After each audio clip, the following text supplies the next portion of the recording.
across the media, entertainment, and AVGC industry over the last few months to ensure that it provides continued meaningful insights to markets, brands, agencies, and business from across the ecosystem.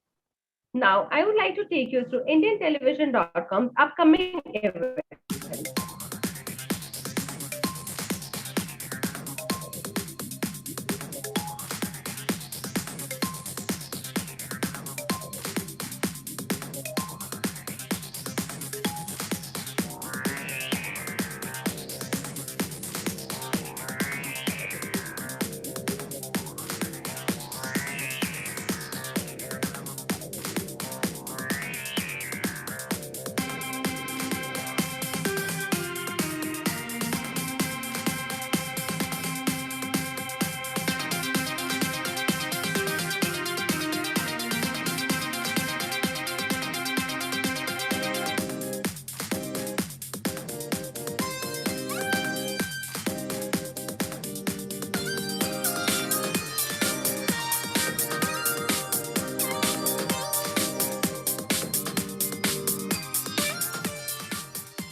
Unmute yourself, young lady. Sorry. Well, coming back to Telewise Bangla, Telewise brand is an initiative to further propel the power of television in India's regional markets. This initiative is to understand the marketers, advertisers, and broadcasters and content owners' viewpoint on the power of television advertisement medium and how brands and advertisers are using this medium to reach out effectively to their target audience. Here, we bring together stalwarts from the industry under one roof to discuss and deliberate key issues facing the sector and recognize accomplishments by key stakeholders. Television advertising continues to be the best pick for a marketer and advertiser in India for its sheer scale, ROI, and reach. Television measurement body, that is Broadcast India Audience Research Council India, has revealed TV owning households have continued to grow, reaching 210 million in 2020, home to over 1.3 billion people across 300 million households. India's television viewing universe has expanded across several metrics. According to the TV Universe Estimates 2020 report, there has been an increase of 6.9% in TV owning households from 197 million in 2018 to 210 million households. Similarly, TV viewing individuals also surged 6.7, reaching 892 million from 832 million in 2018, an increase of 57 million in 2020. After successful televised series in Malayalam and Kannada, we head to the city of Joy, Bengal, and we are happy to be here. Being one of the fastest growing industries right now, we thought of putting together this forum to hear expert opinions, anecdotes, and tips for enthusiasts who want to be part of this industry. None of this would have been possible without the tremendous support of our partners, and we would like to thank them all. Our presenting partners, Z Bangla, media partners, telechecker.com, radioandmusic.com, animationexpress.com. This event is produced and executed by ITV 2.0 Productions. Before we proceed, we would also encourage you to share your perspective and questions on the day's proceedings through our social media accounts. Don't forget to use the hashtag Telewise2021 in your post and tag our official handles. We can be found at ITV News with a Z on Twitter and Facebook, and IndianTelevision.com on Instagram and LinkedIn. On this note, I would like to welcome IndianTelevision.com's founder, CEO, and editor-in-chief, Mr. Anil Vanwari, to address our viewers and share his thoughts. Over Thanks, to you. Dinal. That was very well spoken. Good afternoon to everyone, and a big welcome, a big hearty welcome to you all to IndianTelevision.com's Telewise Bangla, the Power of Television Summit. We hope that it's going to be a very interactive and learning summit for all of us. I was threatening to speak in Bengali, and my business and revenue head, Soumitra, said, "You dare not speak in Bengali, because if you mispronounce in any way, it could be very sensitive." So I'm avoiding Bengali at all, because I really, while I understand the language, I don't speak it as well with the right pronunciation. I'm Anil Vanwari, as Dinal introduced me. We've got a lot of interest for this summit this time. And we got many illustrious industry professionals who have signed on to and registered to be a part of it, watch it also, apart from the wonderful speakers and moderators and presenters. That the fact that so many people have logged on clearly affirms that we as a team at indiantelevision.com are really doing something that's right by focusing on language television, just like the industry is. Many other summits are being held where they're covering a large swathe, like the southern market. But from our side, we decided to focus on specific languages so that we get a deeper understanding, not just a superficial understanding. So thank you all the people who've registered, all the professionals, all the executives, and all the speakers and all the moderators and every presenter who's come on board to present and get us a little more knowledge about the Bangla market. At Indian television, we believe that television, while OTT is growing, television is also. Most people are, speculating that will streaming video replace television. We believe that TV will continue to be a powerful, probably the most powerful and effective mass and even niche targeted medium going forward, which gives you very good ROI for your ad spends. OTT will grow also, indeed. A large part of India the good part is that a large part of India is TV dark. And it will be, many of them are going to buy a TV set sometime going into the future and maybe not too distant future. Streaming services are seeing traction and they will continue to see traction going forward. But both TV and OTT will coexist for a long time. TV is still the cheapest medium of entertainment and information in India. Where do you get so many channels at a dirt cheap price of 300 and 400 rupees? Oh, and you also get a free-to-air service like DD Free Dish. So with that, I'd like to, flag off this day's proceedings and wish everyone, the moderators, the speakers, and the listeners, all the best. And let's have a great session today, and let's learn a lot from today's get-together. Thanks, and over to you, Dinal, for Aditya Pathak. He has a limited amount of time. Let him go ahead and present. Thanks. Sure. Thank you, sir, for your thoughts and putting together this initiative. Now, to begin this Power Pack today, we have our first session, a bar presentation on TV viewership trends in Bengal market. And I would like to welcome Mr. Aditya Pathak, Head of Client Partnership Revenue Function from BARC India. Over to you, Mr. Pathak. Thank you, Dina. I'll just be sharing my screen. I hope I'm audible, and let me just try and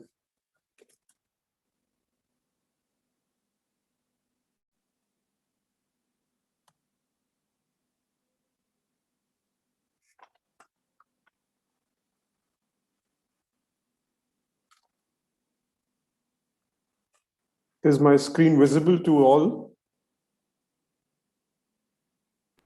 Yes, sir. It is? Okay.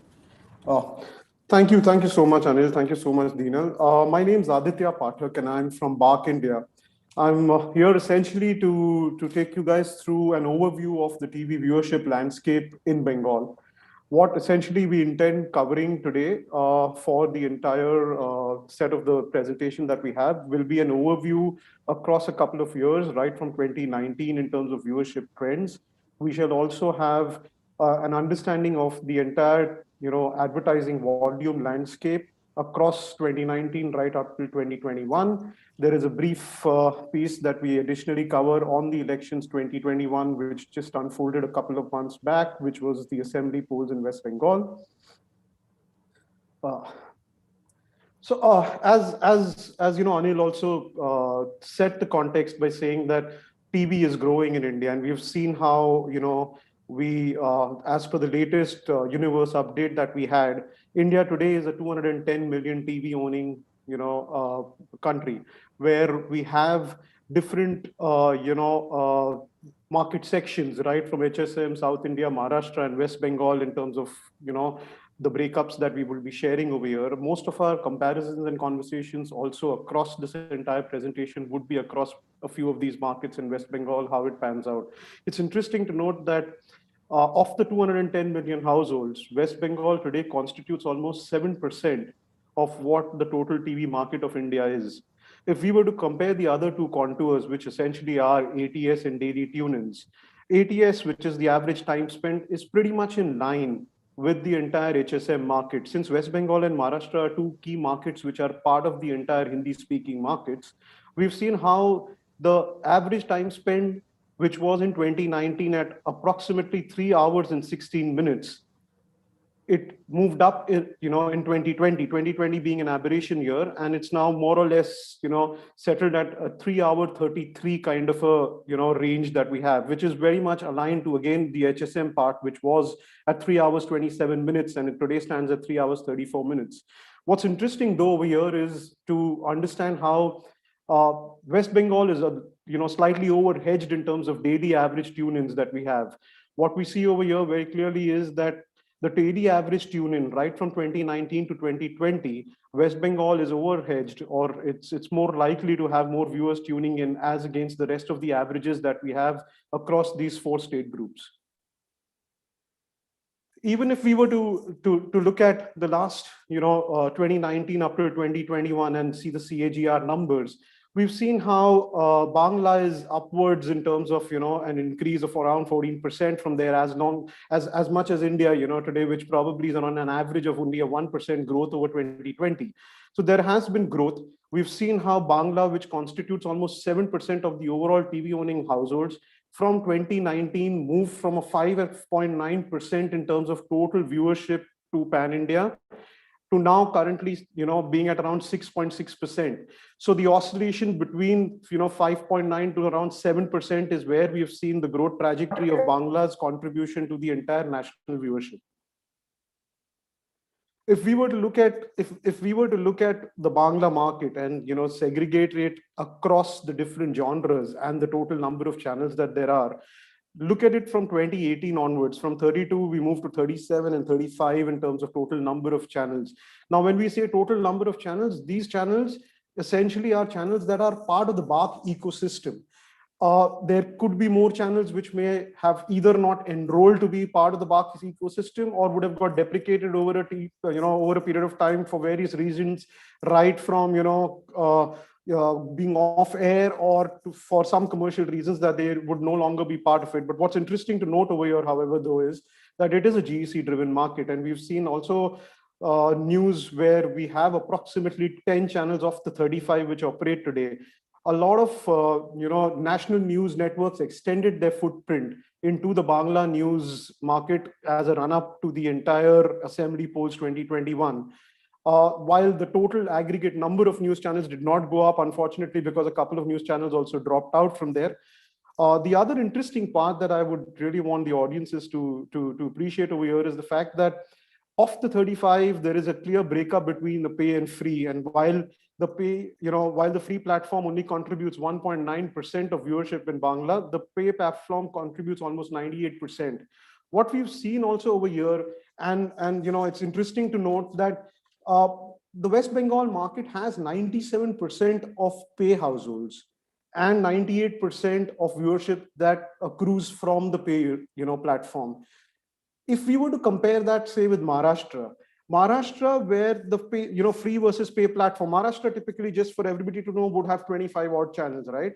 And would have an 82%, approximate household number of pay TV platforms. And that contributes to almost 85 to 86% of viewership. So this is how these two markets are very different, right? If we were to look at the language spread across pan-India, Bangla is the 5th largest language when it comes to television viewing.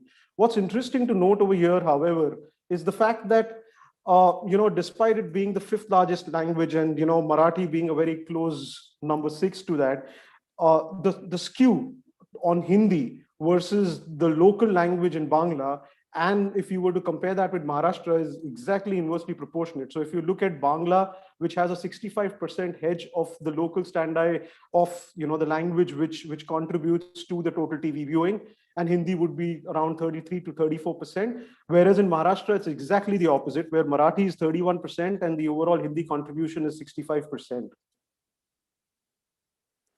If we were to look at these two markets and we saw the contours and how it's diabolically different in terms of what percentage of share comes from the local language versus Hindi, it's also interesting to note that the Bangla GEC component has more or less remained stable across the last 3 years in terms of contribution. Of course, last year we had a little dip because we had a hiatus period where originals weren't really present, and at that point in time, most of the GEC suffered across languages and markets.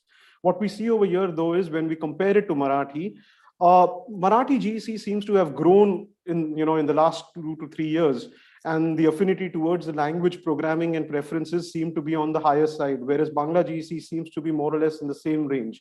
Hindi GEC within the Bangla market also has remained pretty consistent as against Marathi, where Hindi GEC has seen a bit of a swing, and we've seen how it is over-indexed from the 23% that it was in 2019. If we were to quickly take a look at what the television advertising, is in West Bengal, just like most other markets, we've seen how, 2020 was a year where there was a drop, even at a pan-India level. If we recall, there is a 3% drop in overall volumes, while of course there's been a very, very sharp comeback and a V-shaped recovery of sorts in terms of ad volumes post the lockdown period. What's again interesting to note over here is you have a 7% market where the total households in West Bengal contribute to total TV. Around 6.5% of overall viewership is what we saw that comes from the Bengali market. And when you index that over the ad volumes, you see around 8 to 9% of the overall ad volumes comes from the Bengal market. So 7, 6.5, and 8 to 9%. What's interesting to note over here, the CAGRs across these 3 years, where news has seemingly lost a bit, and GCs and movies have been gainers from that point of view. Even if we were to look at a sector-wise ad volume and compare it pan-India, pretty much the sector story remains the same as much as it is in pan-India. We've seen how, from 2019 right up to 2021, there has been growth across. What's interesting to note over here is that building, industrial land, material, equipment, they all seem to be back. And that's a category that seems to be growing, which gives some insight on local advertising. Hopefully things would be getting, better as we go along this entire fiscal. We've seen how a couple of other categories which have taken a hit, like services, which is pretty much a pan-India phenomenon. Auto just about started to show some promise, but unfortunately the second wave did subdue the entire auto category a bit. We'll go forward and we'll see how, in fact, the top 10 and next 40 advertisers which are there, even if we were to compare this with pan-India or even on Bangla, it's always good to have, the top advertisers being very buoyant in that market. Sorry. What we've interestingly seen over here, though, is that the next 40, which probably do play an important role in terms of the prioritization of that market across brands and advertisers, that seems to be growing. We've seen how that's moved up from a 19% in 2019, and now it stands at around 21%. It augurs well also in terms of yields that the ADEX would reflect upon. If we've had two waves of COVID, and it's interesting to note how the Bangla market, along with the other markets, would have fared across the first and the second wave. How severe was the beating on the second wave in terms of television viewership vis-a-vis the entire East market put together. We've seen West Bengal did fall by 8% as against an Odisha and an Assam market, which were even further impacted from the second wave. The way to read this is that the first bar is on the lockdown 2020 aggregation of your ratings as against what the overall rating in the market was during the second wave. The second wave over here, of course, which reflects week 19 to 23, also needs to be taken into consideration the fact that there were state elections as well in West Bengal. Hence, the other two markets seem to be a little more severely impacted than West Bengal. If we take the other couple of states also, which had the state elections, the assembly polls pretty much around the same period, we've seen how those states also remained slightly subdued. Now, it's interesting to know that, as we have a couple of slides coming up which talk about the fact that although the overall market did see some challenges, but the genres, the subgenres within those markets, especially the GEC portion, was not hit, and that essentially was the reason why there was some amount of insulation within that market.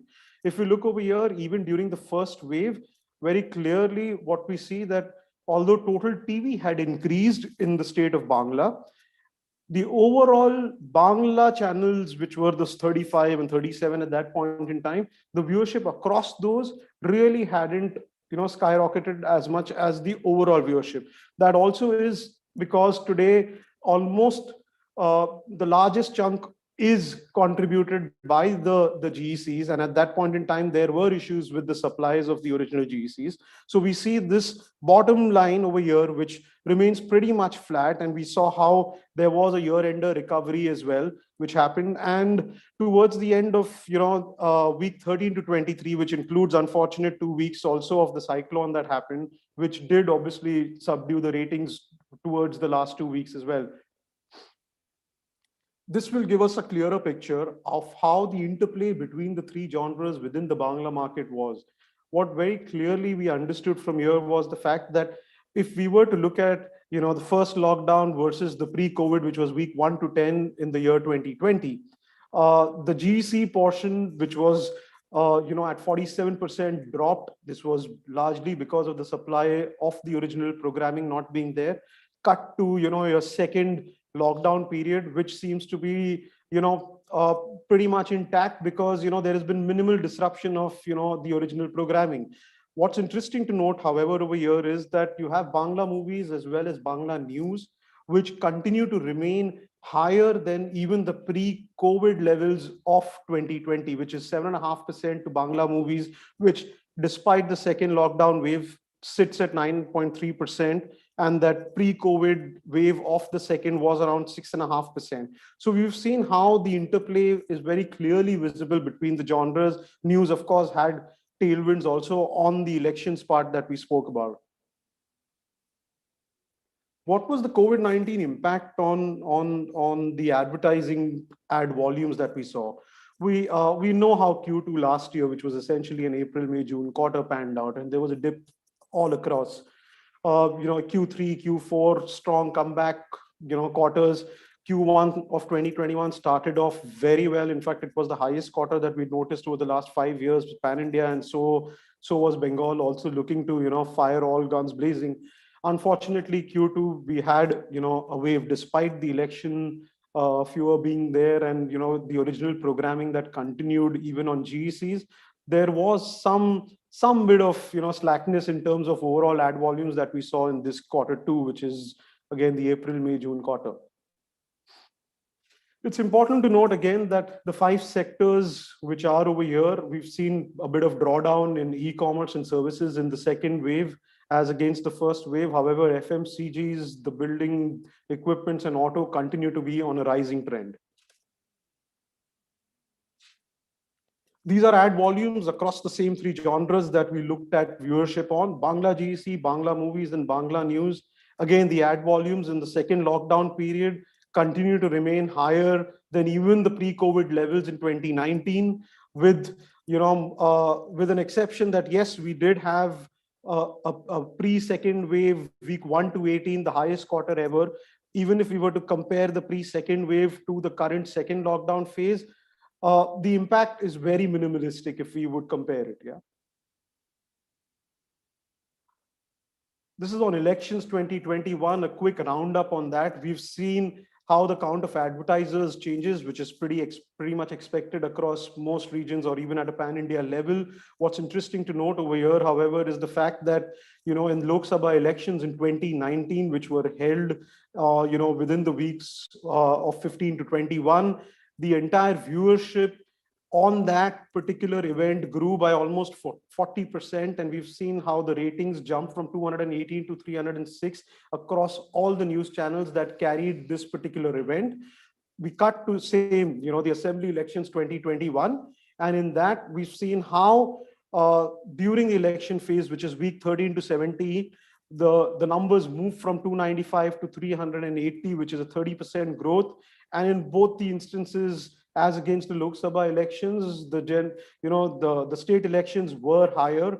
Ad volumes also pretty much mirrored the same trend, so that augurs well in terms of the overall normalcy, both in terms of viewership as well as the ad volumes getting back into the state, right? That's all we have for you. Thank you so much. I'd like to thank Aditya for coming and presenting despite not being well. He's just recovered from COVID despite taking his first jab. So thanks, Aditya, for presenting. Very interesting stats that you came up with. Thank you very much. Thank you, Anil. Appreciate it. Thank you, everybody. Thank you, Mr. Pathak, for the informative session. Moving forward, hello. Hi. So moving forward to our first panel discussion for the day, we would like to start with gauging the might of the market. For this, I would like to welcome Ms. Aditi Male, Head of Marketing, Big Bazaar, Somashri Bose Awasthi, Head of Marketing, Godrej Consumer Products Limited, Jaykishan Chapru, Head of Media and PR, ITC Limited, PCPB, Shashank Srivastava, Executive Director, Marketing and Sales, Maruti Suzuki India, Bidyut Nath, Head of Brand Marketing, Shyam Steel India, MK Makaya, Head of Business, ITC and President, Special Initiative, Wavemaker India. This session will be moderated by Mr. Paritosh Joshi, Independent Media Consultant. I welcome you all and over to you, Mr. Joshi. Good afternoon, everybody. Good afternoon. Good afternoon, Paritosh. I'm on mute. No, we can hear you. I was worried for a moment that I couldn't be heard. No, we can hear you. You're absolutely loud and clear, Paritosh. I'm glad. So, Sana, thank you. Thank you, Anil. And Hi. Vinal. And thank you, Adi, for sort of setting up the stage. I want to add a couple of things and then get straight into the conversation. The first thing is that Bengal has actually had a few extraordinarily good years in its economy. So the West Bengal government presentation to the World Bank suggests that their CAGR for the GSDP, the state domestic product, has been growing slightly north of 12% year on year. Second thing is that, as you heard, that about 7-8% of all India viewership comes from Bengal. And that's consistent with the fact that Bengal has a population of just north of 90 million people, 9 crores. The difference between the characteristic of the Bengal population and others that were compared to Bengal, like Maharashtra, for instance, is that the Bengali speaking household is a higher proportion of all households in Bengal than, let's say, the Marathi speaking household is in Maharashtra. So the very distinct language split that you see here, substantially on account of the fact that Maharashtra has a much more heterogeneous mix of populations, particularly urban populations. I would suspect that if we had carved up Calcutta and the Cal metropolis separately, you would have seen a pattern of Hindi GEC viewership which would be considerably different than the one that you see when you see the entire state. That being said, Anil, I want to begin with a little bit of a complaint.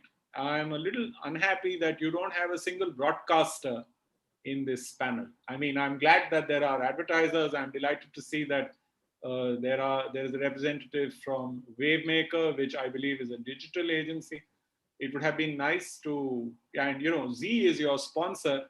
It would have been nice if we actually had a broadcaster on the panel to hear the view from how the broadcasters are seeing it. But Can I speak, Paritosh? Yeah. So the reason why we wanted to show the entire agenda of Telewise is to show how powerful television as a medium, as far as brands are concerned, getting a perspective from the brands. Initially, so this is the national panel, which has brands talking about how they use television. We have the last panel, which is talking about local brands. In between, we have broadcasters and we have producers also, content side and the broadcast side. So the agenda was, that's why we constructed this.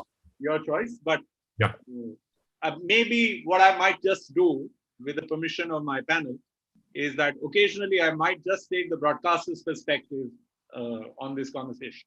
So with that, a very warm welcome to the panelists today. I know Jackison for a very long time. He and I have worked together on a bunch of things in the days of yore. But I'm delighted to make the acquaintance of all the rest of you for the first time today. So Somashri, Shashank, Bidyut, Aditi, and Mac Machaya, welcome to this panel.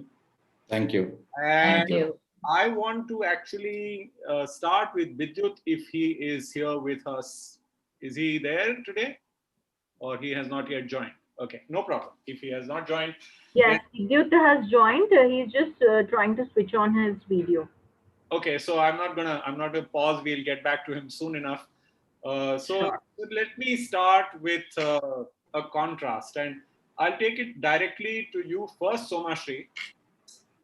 You are in a consumer business, in an FMCG business, and what we just heard from the previous presentation, from Adi's presentation, is that if there has been one bright spot in the economy over the last 1 year, it has in fact been FMCG. Earlier this morning, I was watching a presentation, actually a news story on BBC, which talked about the fact that in an otherwise bleak economic environment, FMCGs have now been growing again in the rural areas, albeit not in the premium SKUs, but you are growing in the rural areas and you're growing at double digits. What has been your experience? And I want to restrict this to Bengal because Bengal does seem like an interesting market in terms of its GDP growth, which at 12% is like at least 6 percentage points above on a CAGR basis for the trailing 5-6 years. So what has your experience been in West Bengal in terms of category development for different categories that you deal with, your shares of market, and one last issue which I'd like you to comment on is that in many language-dominated markets, even in the South, there's a lot of local competition which you don't see on the national stage. So are you experiencing some of that, and is that changing? You're on mute. I think you're on mute. Sorry. Yeah. So thanks a lot for the questions. There are quite a few. I'll just try and answer. And if I'm not answering some part of it, please do remind me. To start with, yes, definitely. I mean, FMCG has been the bright shining spot. And I mean, the story in West Bengal has been absolutely the same. But here is where I would draw two contrasts over here, because FMCG is also distinguished between discretionary and essentials. And what we have seen is that the growth driver in FMCG actually has been the essentials category, which has been more about hygiene, which has been food staples, etc. So that is the segment which has driven the growth, while the discretionary category, which is more like, whether it's grooming, whether it's, let's say, air fresheners, etc. and all, which are more discretionary in nature, they have actually seen a bit of a setback, right? And they are also the categories which will take time to sort of recover. Now that's what has been happening. Secondly, across the entire country and also in West Bengal, what we have seen is, because of this whole lot of reverse migration happening, the rural economy has actually seen a huge revival. And yes, after quite some time, and we actually saw even in our company that rural growth has been leading the growth for us, rather than the urban, and especially the metros across, including Kolkata, they have been slower to recover, even for us. So yeah, that has been the broad story across that we have sort of seen in our segment. I wanted to ask you one question. I mean, I'm assuming that you have been on TV in Bengali all through this period. Absolutely. And I want to know whether, your spends have grown, A, and B, whether you've seen any measurable changes in market shares for your key categories. Right. So very honestly, in the beginning, which is what even our previous presenter actually mentioned, that in the beginning, around the first quarter of the last year, we actually had to restrict and in fact almost stop spends on television because there was no fresh content, and we focused a lot on going into digital and of course the news genre that we were going into, which of course has now come back, and this time thankfully in this lockdown we didn't face that kind of challenge. Now I mean that piece there, the one thing that we have seen as a consumer trend, and not really restricted to West Bengal but across, is the fact that the brands which are market leaders, they have seen a huge amount of increase, because at this time of pandemic and fear, consumers are trusting more and more the trusted brands, and that's where the leader brands have really gained. So in our case, like Goodnight, Hit, etc., where we are the market leaders, we have seen a huge amount of traction for our brands, and that has led to seeing a good positive movement over there. Yeah, that's very interesting. And, I think it's this was what I expected to hear. Vidyut, I want to come to you. Construction, as the presentation was also suggesting, has taken a beating. Capital expenditures have taken a beating. Consumer spending of non-discretionary items has been in trouble. In some markets, in particularly the metropolitan markets, unsold inventory of real estate has been a bit of a festering problem for the industry.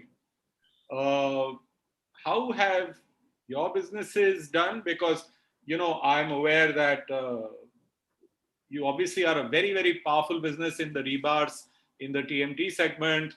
You use Virat Kohli as your brand ambassador. So, you have a substantial marketing spend going in there. How has Bengal performed for you? And you're present in Bengal. I believe you have 4 manufacturing units in the state, including in Durgapur. So how has TV performed for you, and how has the market been for Sham's team? Well, we have to look at in 3 different ways. Okay, when it comes to construction, particularly whenever we think of TMT bars and large constructions, usually for people who reside in cities, what comes to our mind is the large construction has come to standstill.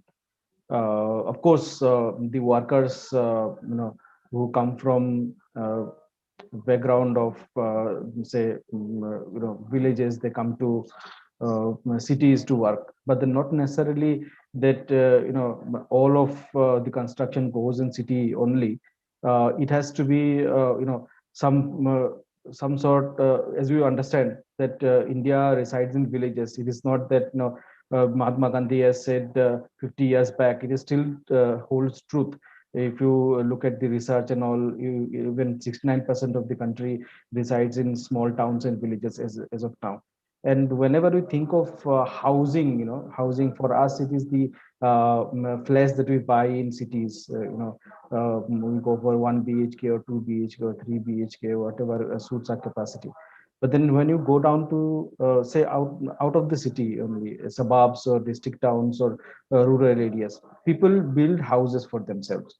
So irrespective of what is happening across the world, when if so everybody is having a ashiana of their own, a small or a big, and there you require building materials. And irrespective of whatever has happened in the last 2 years, India being a developing country, you have to look at this 69% of the population, what they are doing down there, the last mile. They've been constructing. We have been, despite that, of course, in the last year it was total lockdown, it was different.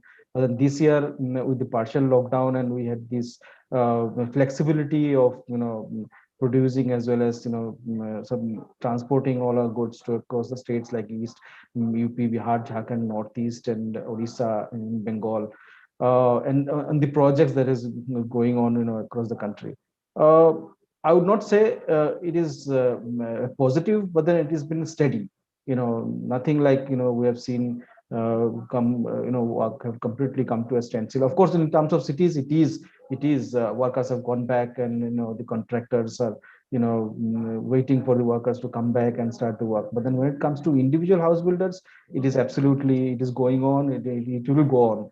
In India, like marriages and having your own house in district towns and rural, this is something which is a must, and people upgrade themselves from a tina house to a paka house, and this keeps on going. It will continue to grow. Good. Shashank, I come to you next.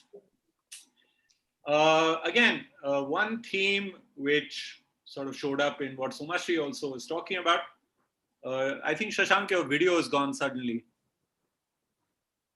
Anyway, you'll bring it back, but I will continue with my question.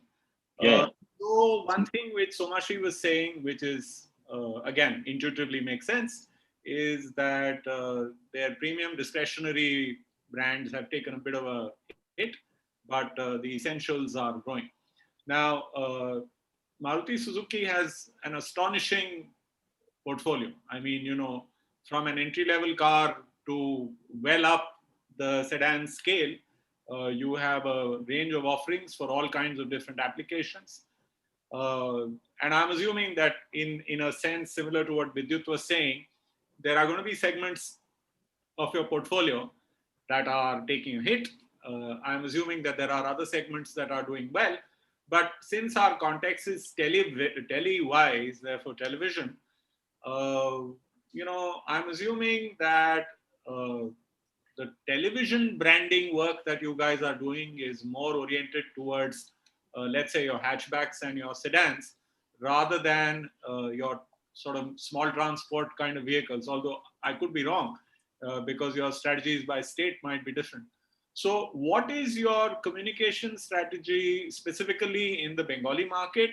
And how does Bengali TV become a part of it in sort of as an adjunct to what you do on, say in the Hindi media?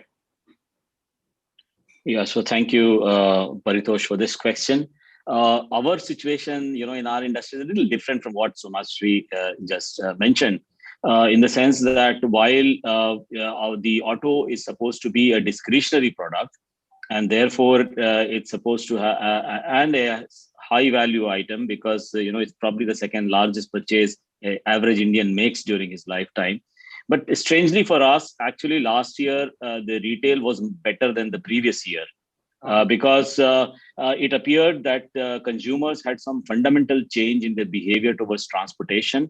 And our research suggests that a lot of consumers moved away from public transport and also moved away from shared mobility, basically, those taxis and the shared mobility.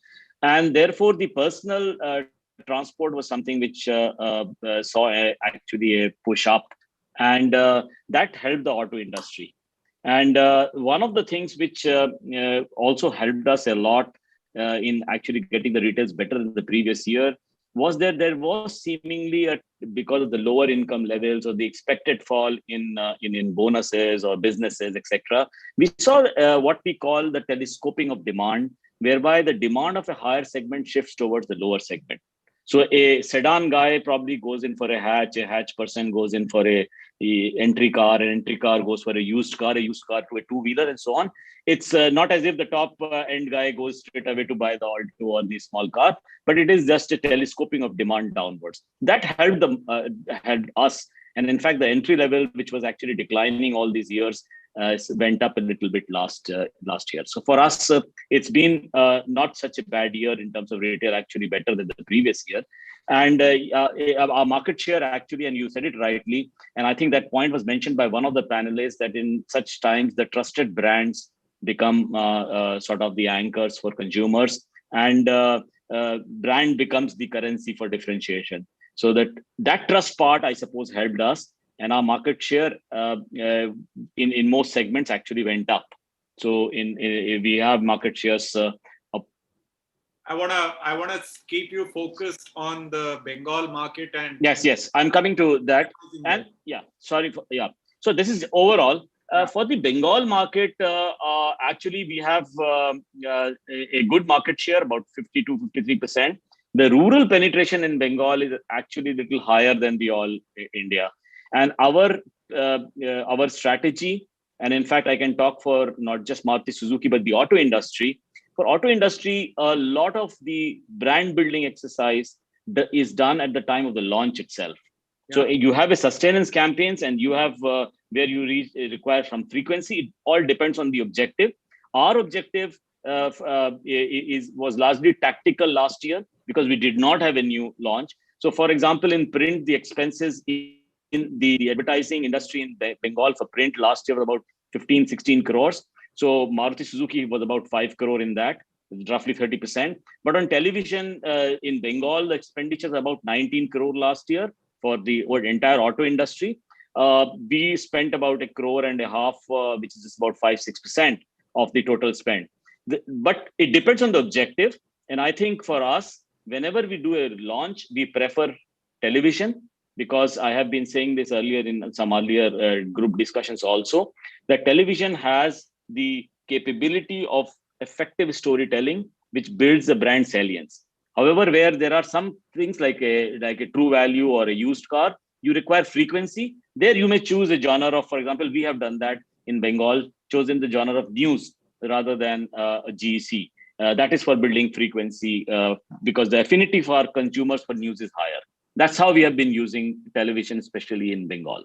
Well, one way or the other, news to our ears as broadcast people. Aditi, I will come to you now.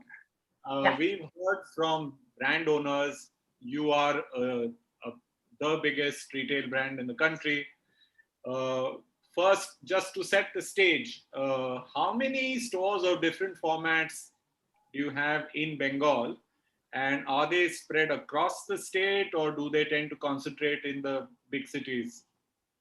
So we have around I think last count we had around 15 to 20 odd stores across formats.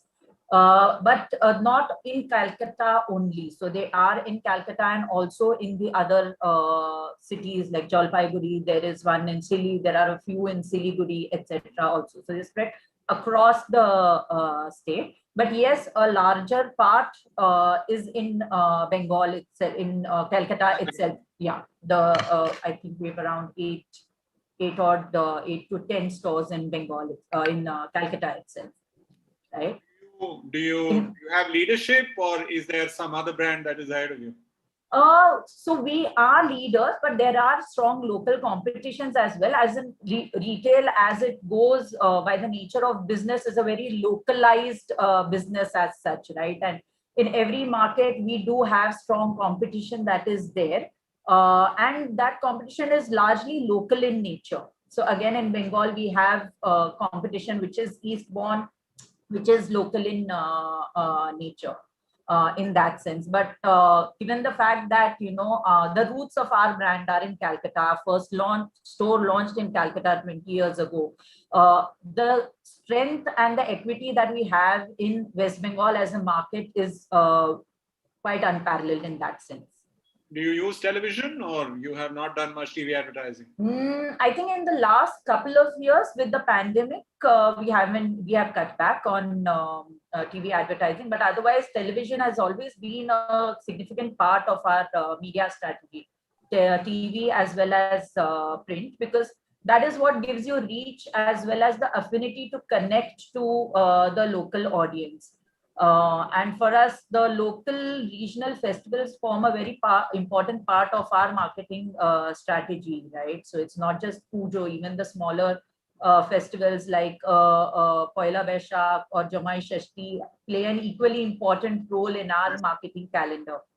So we prefer creating for markets, we prefer creating content that drives conversation for that particular market. So, while you say it's a national brand, but retail by its very nature is a very local brand, right? So unless the local audience connects to you as a brand, the relevance comes only at that point of time.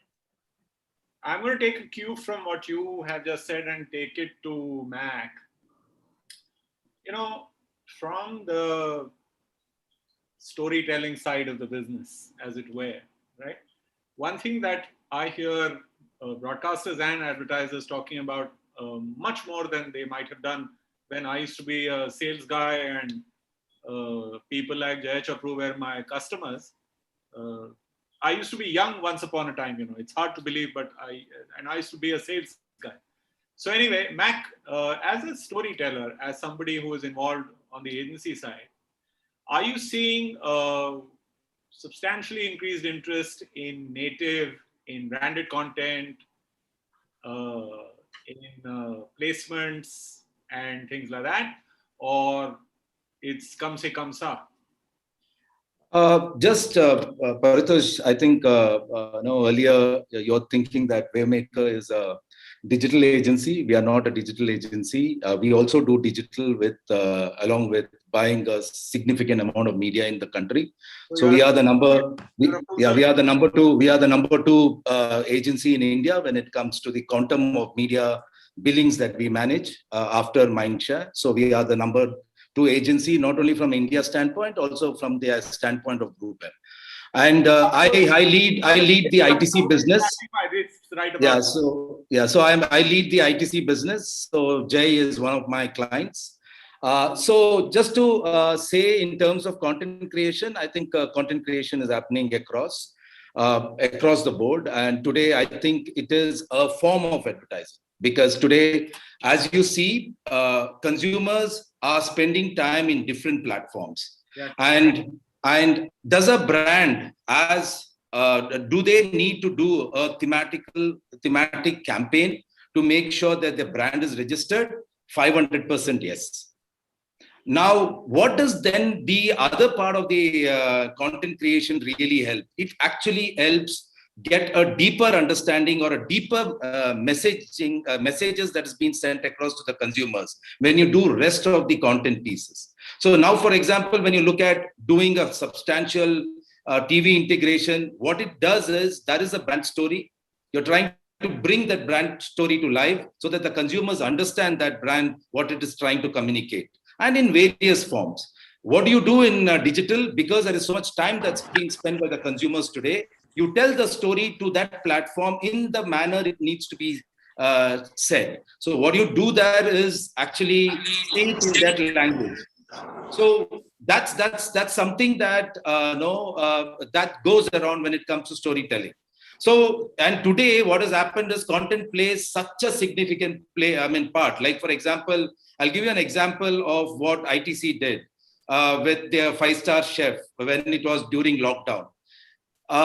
ITC created a show which was called the 5-Star Kitchen.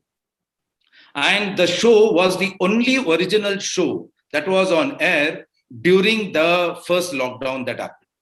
There was no other original content. It was original content created with participation across all ITC brands, be it hotels, be it the frozen food, be it the other food division, be it the biscuits or atta, be it Savlon, for example.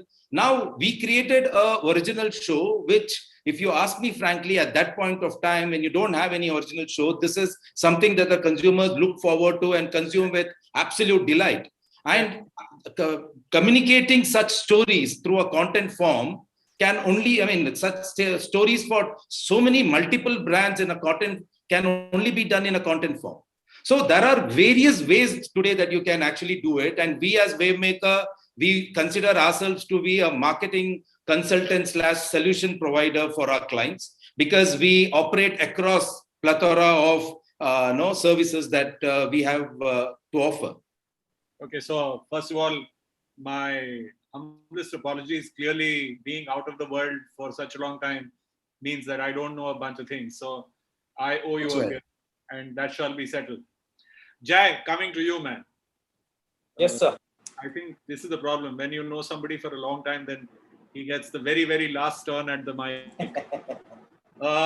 So tell me, you guys really do have an absolutely extraordinary portfolio. I mean, from the time when I was in ITC, which was from 90 to 96 to today, ITC is a different company. It's completely different. So there have been parts of your portfolio that I'm sure have taken a beating. The hospitality side of the business certainly has. There are other parts of the portfolio, the consumer business, which must have done well. At the aggregate level in the state of Bengal, how are your media investments going in general?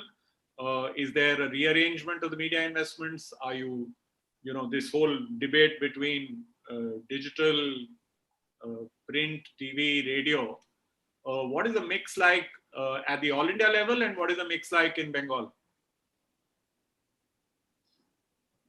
So to start with, I think West Bengal for us has been a priority one market for most of the categories. And the other FMCG players wherein the P1 market or the pilot market ends up being one of the southern states for us, that market has been West Bengal always because of variety of reasons. One, it's a home ground, plus I think the distribution strength and the support that we kind of can extend in that market is unparalleled to any other market at this point of time. If I give a bit of a top line, I would say that Rest for all India, my TV investments would be sitting in the range of about 75 to 80%, followed by digital, which would be about 10-12%, and then the balance is spread between outdoor, radio, and whatever. When it comes to Calcutta, the skew is a bit lower for television. It's about 70%, because Calcutta as a market is a one market wherein we also strongly invest in other formats, whether it is digital, whether it's out of home, uh, whether it is print, and so therefore the skews, even in terms of digital, are slightly higher for Calcutta. So if one of investment wise, I think Calcutta, the investments have always seen a bit of a positivity, and we've always kind of invested higher than the previous year, at least in the last 5-6 years that I've been with ITC. And this goes across all the businesses, if I would put it, including foods. Uh, when it comes to the broad mix in terms of Calcutta in specific, see, we need to also look at the sheer fact how the television industry is kind of shaping up in the market. So while television is one of the largest investments for that matter, but again, just like the political scenario in West Bengal, it's a two-channel market effectively. You have a Z Bangla and you've got a Star Jalsha. And these technically comprise of 80-85% of the deliveries overall. And when it comes to the second run channels and other things, they just kind of marginally add up to the frequency. At the same time, you have an HSM which delivers more than 50% GRPs in West Bengal, almost 70% in Calcutta city. So, your investments, and because we are slightly regional focused, for me, that HSM still kind of doesn't work well. But yeah, for the other national players who are advertising on national, they do get a benefit of that spill coming into this market. And therefore, I kind of try to augment my requirements primarily with a significant amount of digital. So again, just kind of looking at the landscape of digital in the last year and a half, the local OTT player, a player called Hoichoi, has actually jumped. Used to be about 3 to 3.5 million subscribers till about a year and a half, 2 years back, and now it's almost touching 15 million subscribers. So almost 70% of it has come in the last 15-16 months. It's a paid subscription, $6.99 per year, and they incidentally are the largest content producers for East market overall. So for if I have the numbers correct, they have over 40,000 hours of content that they have given to likes of Star and Z in the market, and they kind of boast of having a disproportionate amount of top rated shows, movies, and things in the market. And if you look at the shift, see, technically, if you look at it, 40% of the population of West Bengal sits between 20 to 40. The remaining 40% is sitting, let's say, 40 to 60 or whatever, 40 plus, if I would put it. So that effectively leaves you 20% of population below 20 years of age. And this is the age bracket which is also out of appointment or linear television, if I would put it. And these are the guys who are actually consuming content on the other platforms. Somashri, I want you to comment on what Jayesh just said. Is your sort of media mix similar, or is it quite different? See, I think he mentioned that he has about 75% on television and the remaining between digital and all. No, so in my category per se, it depends really, because we have to have a huge amount of rural reach as well, right? So which is why the mix is a little more tilted towards television. And in fact, that's exactly, interestingly, where Bengali medium becomes very, very important for us, particularly the mass medium, because the reality today is still the fact that, the regional reach is more than 70%, which is where you have to go in. And like you rightly said, Paritosh, right in the beginning, that if you take out Kolkata from the mix, you are even more dependent on the regional content, right? And that's where we really have to, especially in the home care business, you have to really rely on that. And how we use the content and how we capitalize on it is, see, the reality is that when you prepare a film, right, you typically prepare it with Hindi in mind. Correct. What you put on the television is basically a dubbed version of that. And trust me, the look and feel of a Northwestern household versus a Bengali household, it's chalk and cheese, right? So where it really helps us is, and how we do it is, we tie up with the channels, we tie up with even the popular characters of that channel, prepare creatives in a very local kind of background. And obviously, we will choose basis the TRP ratings of the program and all, and create customized native content over there, which then is played, and where you can actually go even into the specific market requirement. For example, my objective in Bengal can be very different from my national objective. Yes. In Bengal, I may have a penetration driving objective, or it could be a consumption increase objective, where I can customize my message, use the characters or use the celebrities who make sense to those consumers, relevant to those consumers, and customize my content over there. So the richness that you get in the regional content is what we capitalize on when we are using the regional genres. Shashank, a question on that to you. One thing which we heard from Aditi, which we heard from Somashri just now, is in a sense the hyper-localization of advertising or messaging in a broader sense. How local or hyper-local does Maruti get in Bengal? Yeah, so I mean, it was very right observations, because now if you look at our spends on vernacular and regional television as well as print, both are getting increasingly skewed towards the more geographical specific regions. Same is true for Bengal. And as was mentioned, different regions have got an absolutely different look and feel. And if you really want to get the message of the brand across, it would be great if you could have content actually produced in which you could have the right integration in the regional shows or in the regional content, and that can get the message of the brand across really well. So we have been doing that, and in fact, commenting on the percentage of spends, if you look at it depends obviously on our brand plans, the launch plans, and the sustenance campaigns, etc. But for us, digital is roughly 25% of our spends. Television is roughly 31, 32%. 40% or so, or slightly less, is print, and the rest is radio and OH. So we spent close to about 1,000 crores in which this is. However, much of the brand building thing is done purely on television.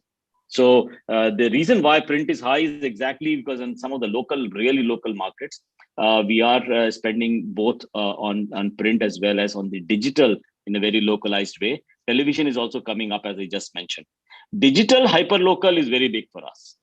So for us, actually, we have found during the pandemic and post-pandemic that acceleration towards hyperlocal in digital is a very big phenomena for auto. But overall, I would say whether it is digital, whether it is print, or whether it is television, the name of the game today is more localization and geographical specificity. Exactly is what we see across all mediums, and it's true for Maruti Suzuki's overall spends as well. Which brings me to Vidyut again, because I am a little perplexed about this. The message I'm getting from what Shashank said, from what Aditi said, from what Somashri said, is that is a lot of this local, hyper-local acknowledgement of the characteristics of the culture and so on. You yourself mentioned that, Bengal, you have growth still going on in the rural markets. Now, the brand is being currently promoted by a cricket icon, right? So I'm curious, do you also have a range of local celebrities that work with your brand in your activations or in your brand promotion work in the non-metro markets in Bengal? Or is Virat Kohli a large enough figure to cut across everything and that you don't need to localize, let's say, your brand advocacy? How do you do that? Well, I second all of them. Going hyper local is probably the call of the day, and it is not just Virat Kohli. The local faces do also help. And if you look at our social media pages, we often bring the local faces, Bengali stars over our platform, and then ask them to involve themselves in doing certain things in content, creating content.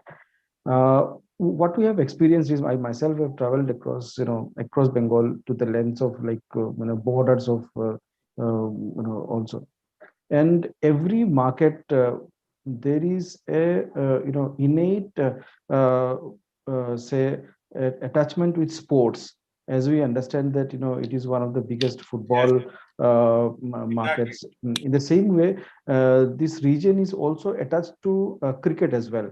When not Dada, then what? The game has to go on. You cannot just stop. So Virat Kohli and Anushka, when his wife also joined, they together holds a certain image in terms of, the largest, or the biggest spokesperson probably, in terms of the value that they buy. And when it comes to home, bringing them together was nothing sort of bringing a home together, a homely couple for the individual house builders. So we have seen success. We have seen sales growing many folds when we brought them. Initially, it was Virat Kohli only, and later on, when Anushka joined, the results were surprising, really surprising. But then that doesn't mean that, it is only them who might be pulling the, string. It is the local faces also. And what we have observed is, a lot of people were, here talking about the media mix. They have been spending 50-60% in TV. It is TV still today. I've been to markets 150 kilometers probably from Malda. There was no roads also. It is towards Kuch Bihar. And just mud houses, almost mud houses, or you can say hay houses. There also, I found people, opening up the Geo TV and watching their favorite serial. So you see the craze of the entertainment, in these people. Earlier, of course, there was difficulty in reaching out to, say they want to watch their favorite movie, and they have to walk down a half a kilometer, go to a house wherein they find a TV and watch their favorite movie or the serial. But then today, with the digital medium, in a small phone, they can watch their favorite movie or a channel, whatever it is. So it is bringing in people more and more towards their self satisfaction. Of course, towards the educated society, we see the OTT platforms, which one of our panelists have also said, these are gaining momentum. But then when it comes to the viewership of TV, the dance event, the movies, the music and all, Bengal as an audience is much like what, if you move into South, say you look at a Tamil Nadu market or Karnataka market, leave out the cities wherein people are thriving in metros. You go down there and you still find people dancing their way out and enjoying their life. You move into Bengal and you will see just like that, miles and miles of paddy fields. And when you move into the villages, you will see the old way of fishing, the old way of going about life is just there, and you have to target them as they are. You cannot to sell them new things, and they're very skeptical in even experimenting new things. But then if the local guy says something, a common face says something, they will jump on and they will spend.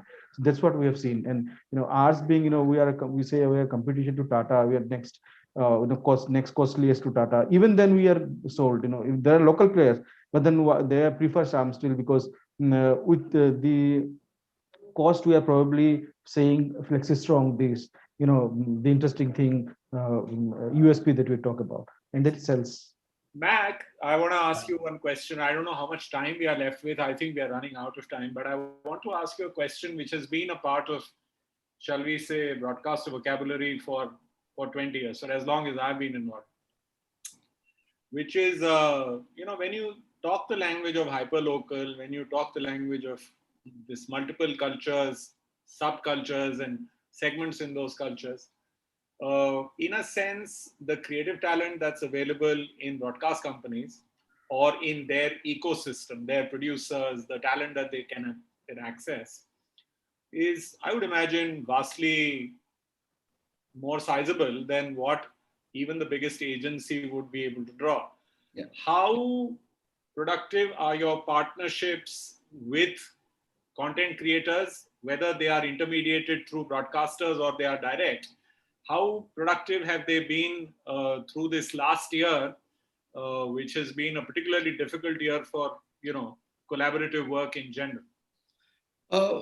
That's a very good question, Paritosh, because I mean, as you rightly said, becoming hyper local is something that most of the brands want to do.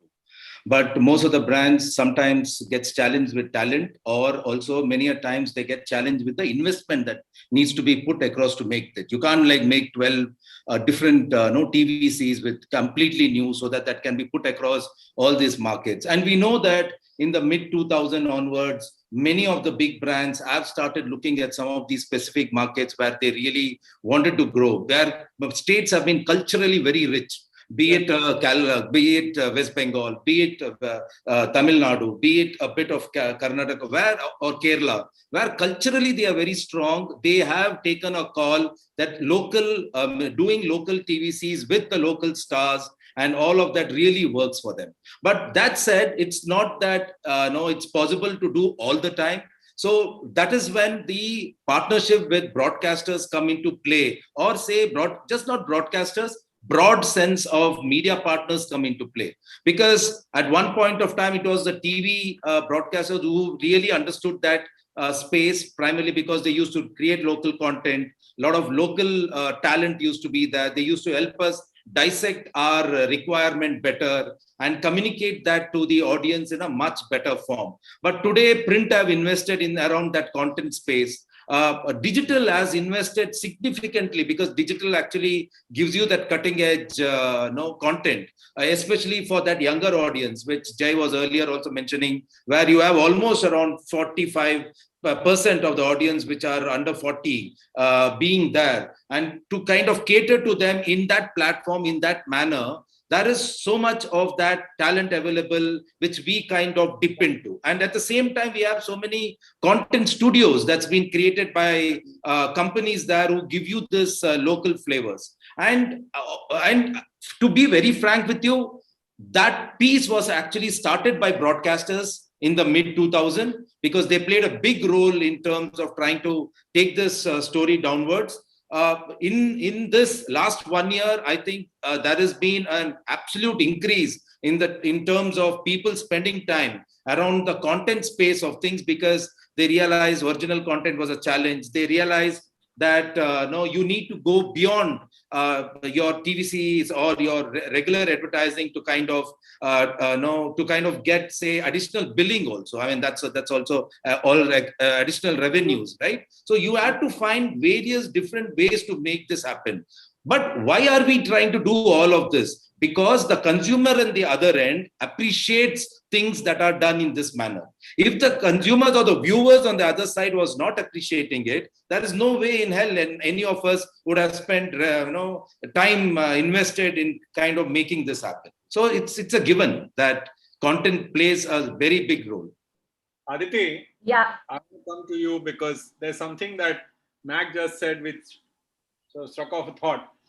So one of my neighbors here is an ex Big Bazaar guy called Damodar Mal. I don't know if you know Damodar, but he used to run Big Bazaar once upon a time. Yeah. He's been doing something very interesting, and it's, in fact, I think we are out of time, but I want to ask you this question before we go. One of the things that he has started doing in his new role, he has created an Instagram show called Cart Pe Charcha or something like that. Yeah. And what he does is he brings influencers and YouTube celebrities, particularly who are involved with, the food sector, and he has conversations with them. And it's a fun thing to do.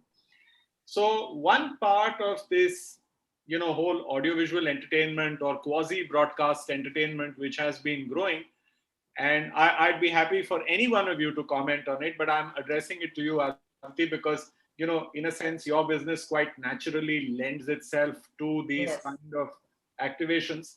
Have you been doing any influencer work? Have you been doing, your own content creation? And I'll leave you with one last question, which is, retail environments are classically the first place where you see a bounce back. Yeah. Yes, thank you, Sana. 5 minutes. I was in Delhi last week and I was at the Ambience Mall and I could not believe the crowd. I took 15 minutes to park my car, right? It was backed up. I mean, and it's a huge mall with a massive parking. I'm sure you've been there. And are you seeing the rebound? Are you beginning to see the footfalls that are telling you that the story is changing? So this is the last question. So the first question is, are you doing any content work yourselves? And the second part is that have you seen a bounce back? Yes. If any one of you want to weigh in on it, we have 5 minutes left. Feel free to jump in. But Sure. I could go on forever. I have so many questions to ask, but I have to shut this right now. Yeah.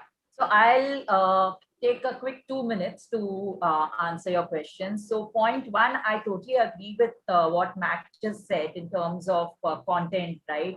And I think in the last couple of years, this has become even more relevant where people are demanding authenticity, right?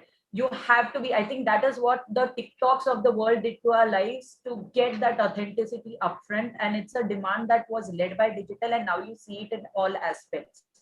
Content has to be native for people to realize, and people can now differentiate between branded and non-branded.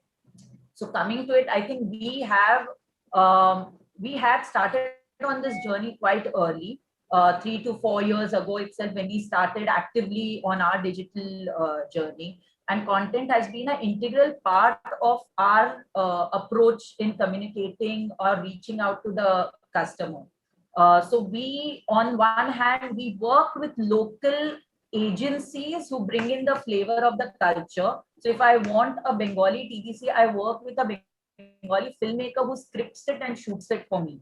Rather than, so there are some national TVCs that happen at a national level, which is for the big sales. But if I'm talking a regional festival, I create the content locally. Influencers rather no, than. I'll come to that. I'll come to that. So that is one. The second part is influencers. We extensively work with a lot of home influencers who make budget decisions to create comparatives, to create conversations in store, what they find. We create a lot of food content because for me, I can't just go and say, yeah, let's look, this is what is there in store. What is the benefit to the customer? So for us, it's about creating content that benefits the customer. So whether it is food and regional flavors, or even when we did Pujo 2 years ago, we created a Pujo Perfect Story, an interactive web series where there was a story woven through which people could choose and experience the products, and we'd use local TV celebrity kids for that.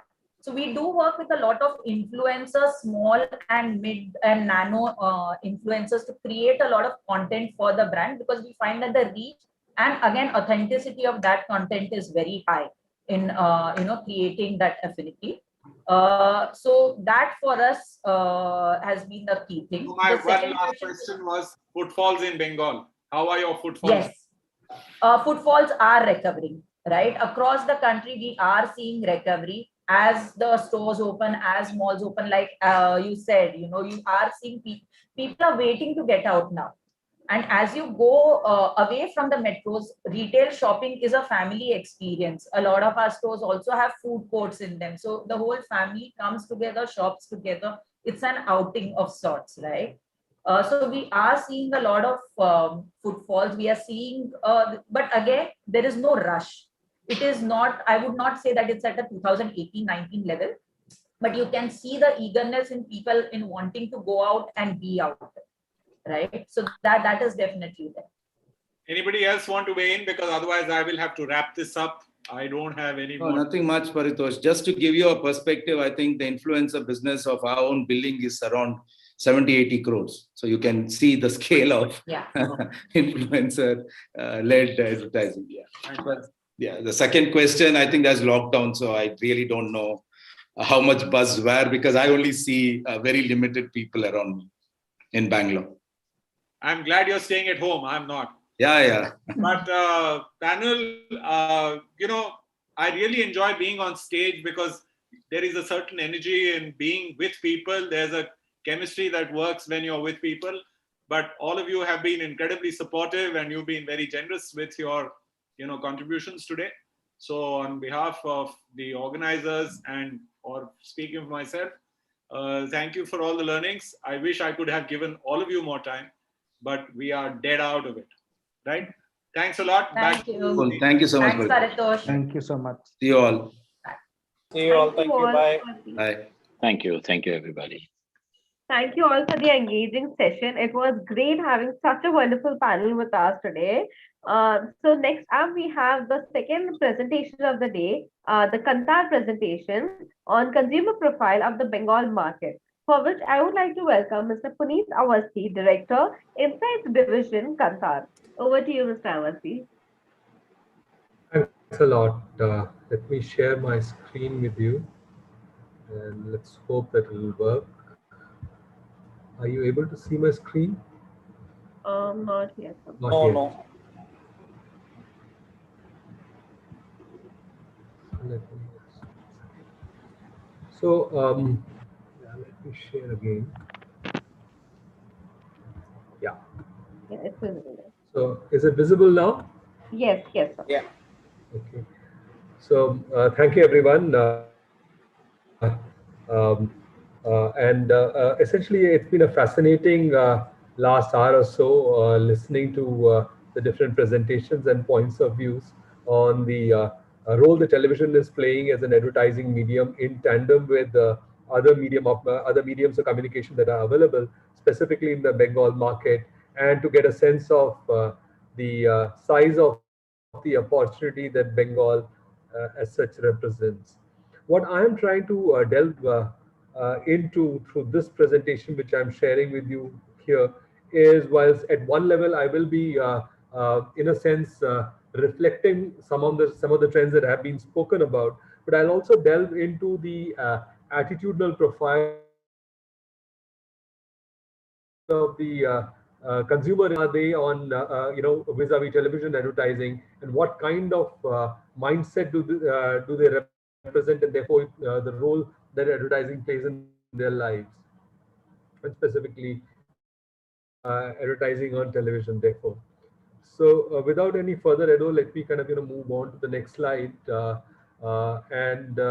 is just a recap of some of the things that have already been spoken about earlier. West Bengal is India's fourth most populous state. It is the sixth largest economy of the country, and by all counts, it is growing rapidly. It's been growing rapidly in the last few years. It is also the fifth most literate large state of the country. And I've excluded some of the smaller city states or small states as such as Delhi, the National Capital Territory, or Chandigarh, or Himachal Pradesh, and Uttarakhand. Uh, it is also the seventh largest state or state cluster in terms of TV reach. This is data from BARC 2018, quoted in Statista, which is what I'm referring to. So it is a significant market.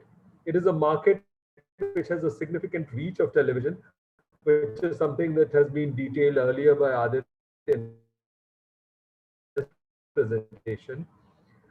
Really well engaged with the television medium as such. So if we look at the number of people who are watching television at least once a week, we are looking at 4 and 5 consumers in West Bengal who are reachable on a week-to-week basis through television, which is significantly above the national average, which is at about 3 and 4 consumers. The data that I'm sharing with you, that I'm going to be sharing with you through the presentation, is from a study that we did last year called NICS 2020, where we had mapped the usership habits of consumers. We looked at the attitudinal profile of consumers across the country, and their media habits as such. This study was done entirely in urban India, and therefore the findings that I'm sharing with you are urban focused. So the first point is that in West Bengal, 4 and 5 consumers can be reached through television, on a week-to-week basis. The other interesting thing is, as compared to other media that are available, it is a lot more, it is a lot larger in terms of aperture, and disproportionately so as compared to rest of the country. So if we look at press, and when we look at the average issue readership of any press at an all India level, we are looking at a 33% AIR for any press, as against that West Bengal urban represents only 17% readership as such. So it's clearly a medium that doesn't give the kind of opportunities to communicate with the consumer as much as say television does.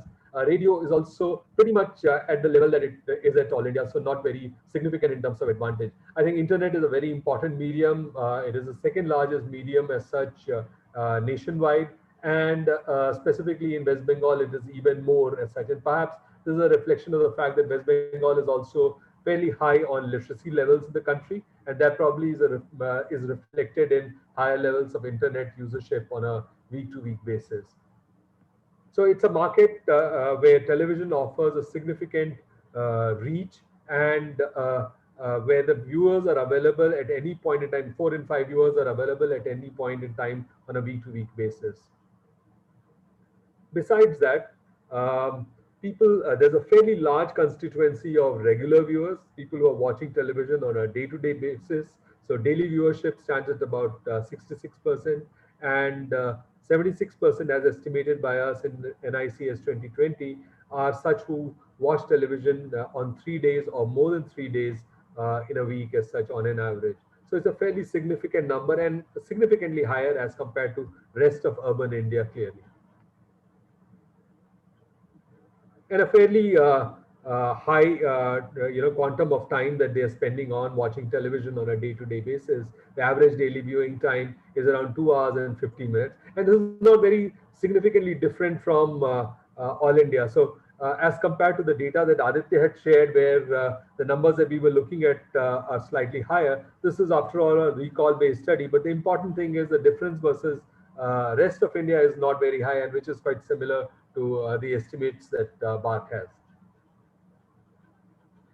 So essentially, to sum up this particular section, we are looking at a medium, television, which is such that it affords a highly engaged audience, a set of people who are likely to be watching television. 2 in 3 viewers are such who are watching television on a daily basis. A fair amount of time that they're spending watching television, over 2 hours of viewing time per day. And that is, if we're looking at a larger reach, almost everybody who's a TV viewer, 80% is the total reach, is somebody who's watching television, over 3 days or more per week. Interestingly, Bengal is also a market. So in terms of having established the size of the aperture that television offers, the next question that I asked myself when I was putting together this presentation was to understand what should be the vehicles to choose within to communicate with the West Bengal consumer, and to reach out to them. And what we found, and I said, let's look at the genres of viewership. And what we find is that the television viewer in Bengal is by far very eclectic in their genre average across a large bouquet of genres, from news-based programs to a lot of family dramas, to films, to cricket and sports news, to reality shows and politics. So it's not really a market where one type of genre works. It is a very large bouquet of genres that you can choose from to communicate with the consumer in Bengal, and that is advantageous because it allows you to communicate with the consumer in a range of settings, and probably in a setting that is not as cluttered.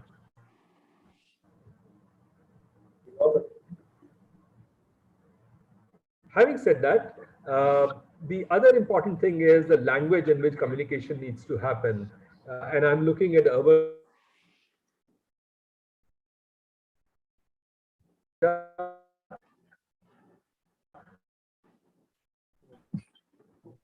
clearly other cosmopolitan and large states, cosmopolitan large states such as say Maharashtra. Maharashtra actually has fairly similar levels of language preference for Hindi as it is in Uttar Pradesh. I'm a message that my internet is. Hello. Yes, sir, we are losing you a little in the middle. Let me switch off ये my. करना है, ये वाला background है इसका।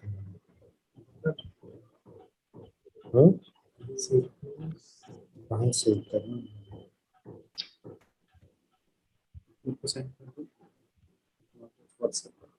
So I'm actually now struggling with switching off the video. I'm not so conversant with Zoom. I'll just carry on with the presentation. My apologies for the data quality. So the point that I'm making is that in Bengal, the language of communication is emphatically Bengali. And that is true for urban India, I mean, urban Bengal. So it's probably even stronger as a trend in rural Bengal.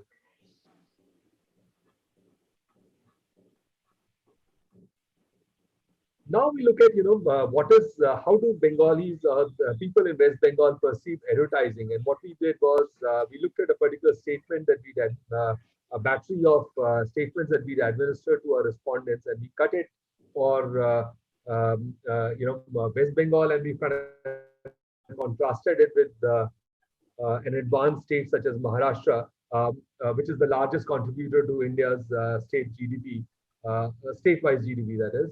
And so the statement that we exposed them to was advertising often makes you buy things you don't need. We asked them to respond to it on a 5-point agree disagree scale. What is presented here is the percentage of respondents who agreed to um, the statement. And what we find is that uh, there were fewer people in West Bengal who agreed to this statement that advertising often makes you buy things that you don't need. As compared to, say, if we contrast this to Maharashtra, where almost 2/3 of the total respondent base were such who agreed with this particular statement. Um, right? Yes, sir. You. Um, so clearly, and by corollary, what it means is that there is a larger constituency of people who believe in the relevance of advertising and advertising messages, to enable a purchase of items as such, and they don't see it as a evil that kind of, or something that is not necessarily, it is persuasive, but it's actually at times making us spend money on things that we don't necessarily require.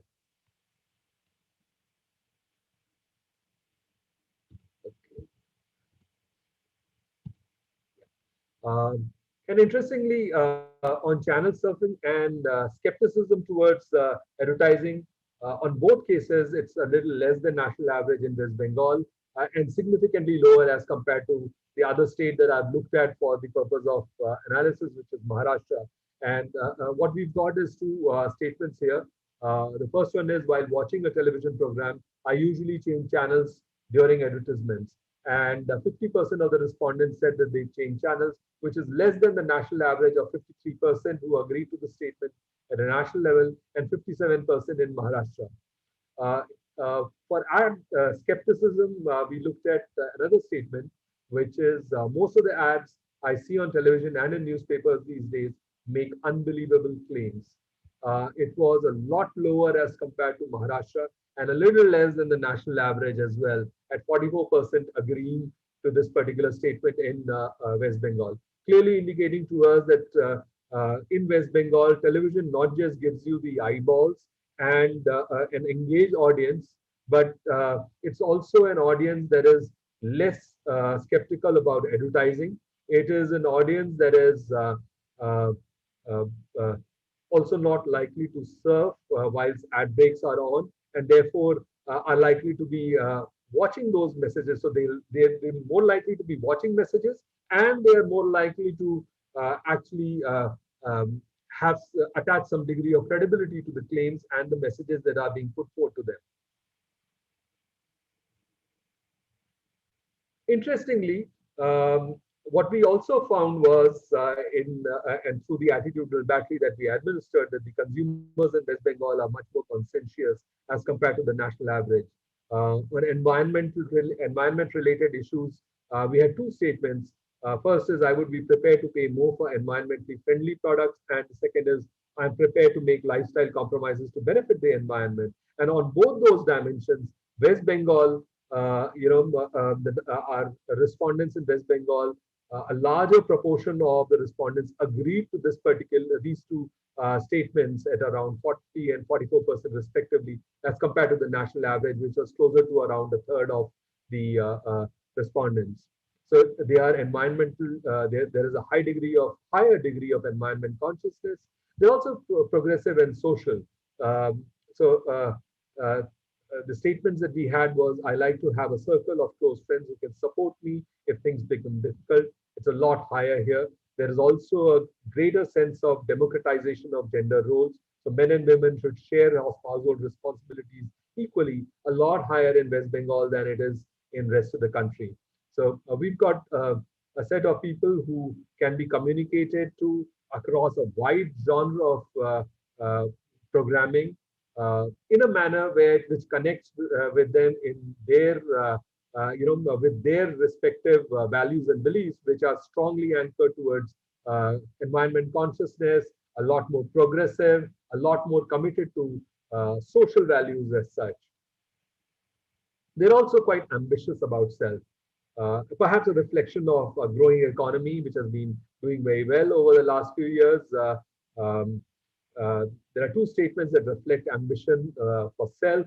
First is, I want to get to the very top of my career, where we have got a disproportionately larger number of our respondents in West Bengal agreeing to this. As also, you should seize opportunities in life when they arise.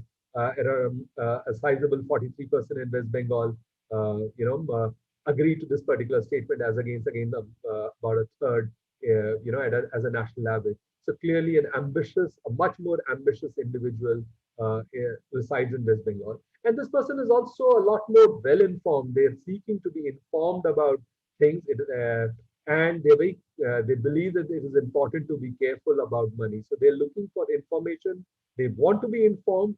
They're looking to make wise decisions that help them manage their money better. They're ambitious people, and they are also people who are looking for information, not just in the context of general information. They're clearly very, they have an eclectic,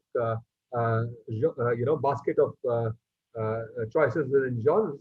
But there are also people who are looking to stay informed through advertising, and they're not kind of necessarily rejecting advertising messages. And that really is reflecting the Bengali consumer very well. That here's a set which can be accessed on television. Here's a set that is engaged with the television programming. They can be reached through multiple genres of television programming, and they are not skeptical about advertising on the television medium or any other medium for that matter. They are people who are looking for information, looking to manage their money better. They're ambitious people, and therefore a good constituency to communicate with. And therefore, and the net outcome of this is also high levels of brand loyalty. So once they find a brand that they like, they tend to stick with it a lot more as compared to the national average, which is at around a little over a quarter, whilst in the case of West Bengal, that's about 40%. So good messaging, a good product experience. Naturally, you've got a consumer for a long time as such who's going to stick with the brand. So to my mind, West Bengal is a very interesting market, both from the standpoint of the kind of values that define consumers in West Bengal, as also the relation that they have with advertising, which is a lot more positive as compared to the all India average. To sum up, clearly television is the most efficient medium of communication to the larger body of consumers in West Bengal, in urban West Bengal, because of high reach and viewership, high frequency of viewing, as also significant viewing time that is available in West Bengal. The TV viewer in West Bengal is much more eclectic in his or her genre of choices of genre for viewing, and therefore it is important for channels to create engaging and diverse content to engage the eyeballs of the Bengali viewer. And content needs to certainly be in Bengali, as there are very few takers for Hindi and English content on television. Significantly, Bengal is marked by lower ad skepticism and channel surfing as compared to the national average. Additionally, Bengal consumers are much more conscientious, having stronger concerns for environmental issues, as also are a lot more socially progressive, as manifested in their understanding of gender roles and role of men in the household as well. The Bengal consumer is much more brand loyal once persuaded, and he or she is always looking to be well informed and cautious with money. Therefore, what I would leave you behind with is that television is an important medium, perhaps the most important medium to communicate with the consumer in West Bengal, to build affinity for brands as such amongst the Bengali consumer. However, it is important to signal the right social notes and give a very good rationale to purchase. And once you've won this consumer over, he or she is likely to be loyal for long. Thank you.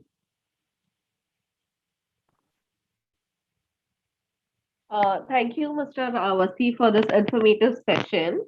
Next up, we have the second panel discussion of the day, that is the changing face of Bangla.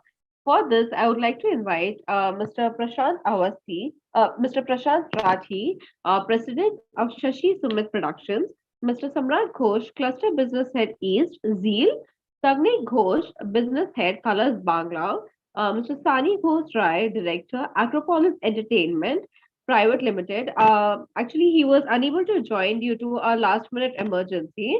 And this session will be moderated by Mr. Devraj Basu, brand communication and storytelling enthusiast, ex-EVP, ex-EVP North and East, LNK Sachi and Sachi. I welcome you all and over to you, Mr. Basu.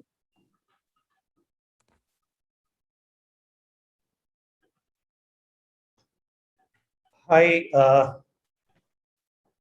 Deenal, am I visible and audible? Yes, sir. Just the camera. Yeah, it's perfect. Excellent. Okay, welcome to this edition of our take on the changing face of Indian television industry. Now, interestingly, unfortunately for us, I think the stage has been quite set for, actually, I cannot see the other participants. I think you have to change the view maybe. Gallery. Okay, now I can see you guys. Yes, right. Okay, the fortunate part is that much of the context has already been set by the previous speakers. We know from them the importance of television. I mean, notwithstanding all that buzz about OTT and all that is hitting us all the time, 24/7, television still remains the most efficient medium, 2 hours and 15 minutes, wow, per day viewing, and still the chosen medium for advertisers, largely for advertisers to reach out to the consumers. However, the other thing which got highlighted as far as in the previous discussions, and which I would like to underline, is the uniqueness of the state, the uniqueness of Bengal. I mean, much has been said about it. But one of the things which I would like to underline and pose in front of the panelists is the fact that is the dichotomy of this particular state as far as content consumption is concerned. As we know, there is a deep affection as far as the population is concerned here towards the rich cultural heritage tradition, the literature part of it. I mean, something which has prompted content makers across the value chain to create content which is which leverages, utilizes this rich repertoire of literature and culture. On the other hand, what it has, Bengal has been also the forefront of very interesting, modern, propositions, progressive shows, and of course, also cutting edge innovations. Now, I mean, just to kind of give you an example, since I've been intimately, and Shamrat, you would know about it, been intimately connected with the industry till recently. I mean, on one hand, you have a Rani Rashmani, and on the other hand, for your channel, Shamrat, on the other hand, you have a Firki. So, there is tradition, there is culture, heritage, and there is this experimentation and this, this modern take. So it's a very interesting dichotomy which the state poses. And of course, besides the challenges which has come in the pandemic's wave, and of course, all that buzz that we get to hear about, all that is happening around us in terms of content overload and content coming our way. Now, we have with us a very eminent panel today. Unfortunately for us, Sunny Ghosh Roy, I mean, he had to drop out at the last moment, but we have a fair representation from the channel. There is a Samrat Ghosh, Cluster Business Head East for Z Entertainment Enterprises Limited, and Mr. Sagnik Ghosh, Cluster Head Colors Bangla. And from the production part of it, we have Mr. Prashant Rathi, who represents, of course,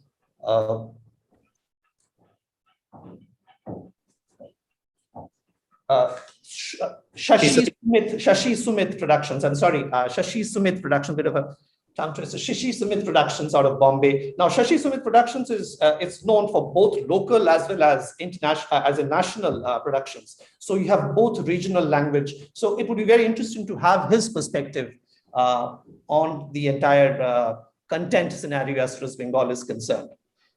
Now, my first, without further ado, I would start the proceedings. And my first question to Samrat, and any of you, whether it's Samrat or Shabnik, if you choose to answer this, or respond to this, I would start with Shamrat.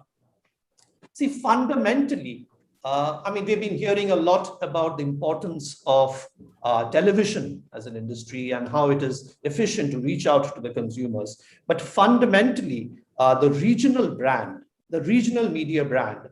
Samrat, what is your take on the regional media brand, its importance, its relevance, and its potential? Potential now, over the last 1.5 years, which has been a difficult phase, and its potential in the near future.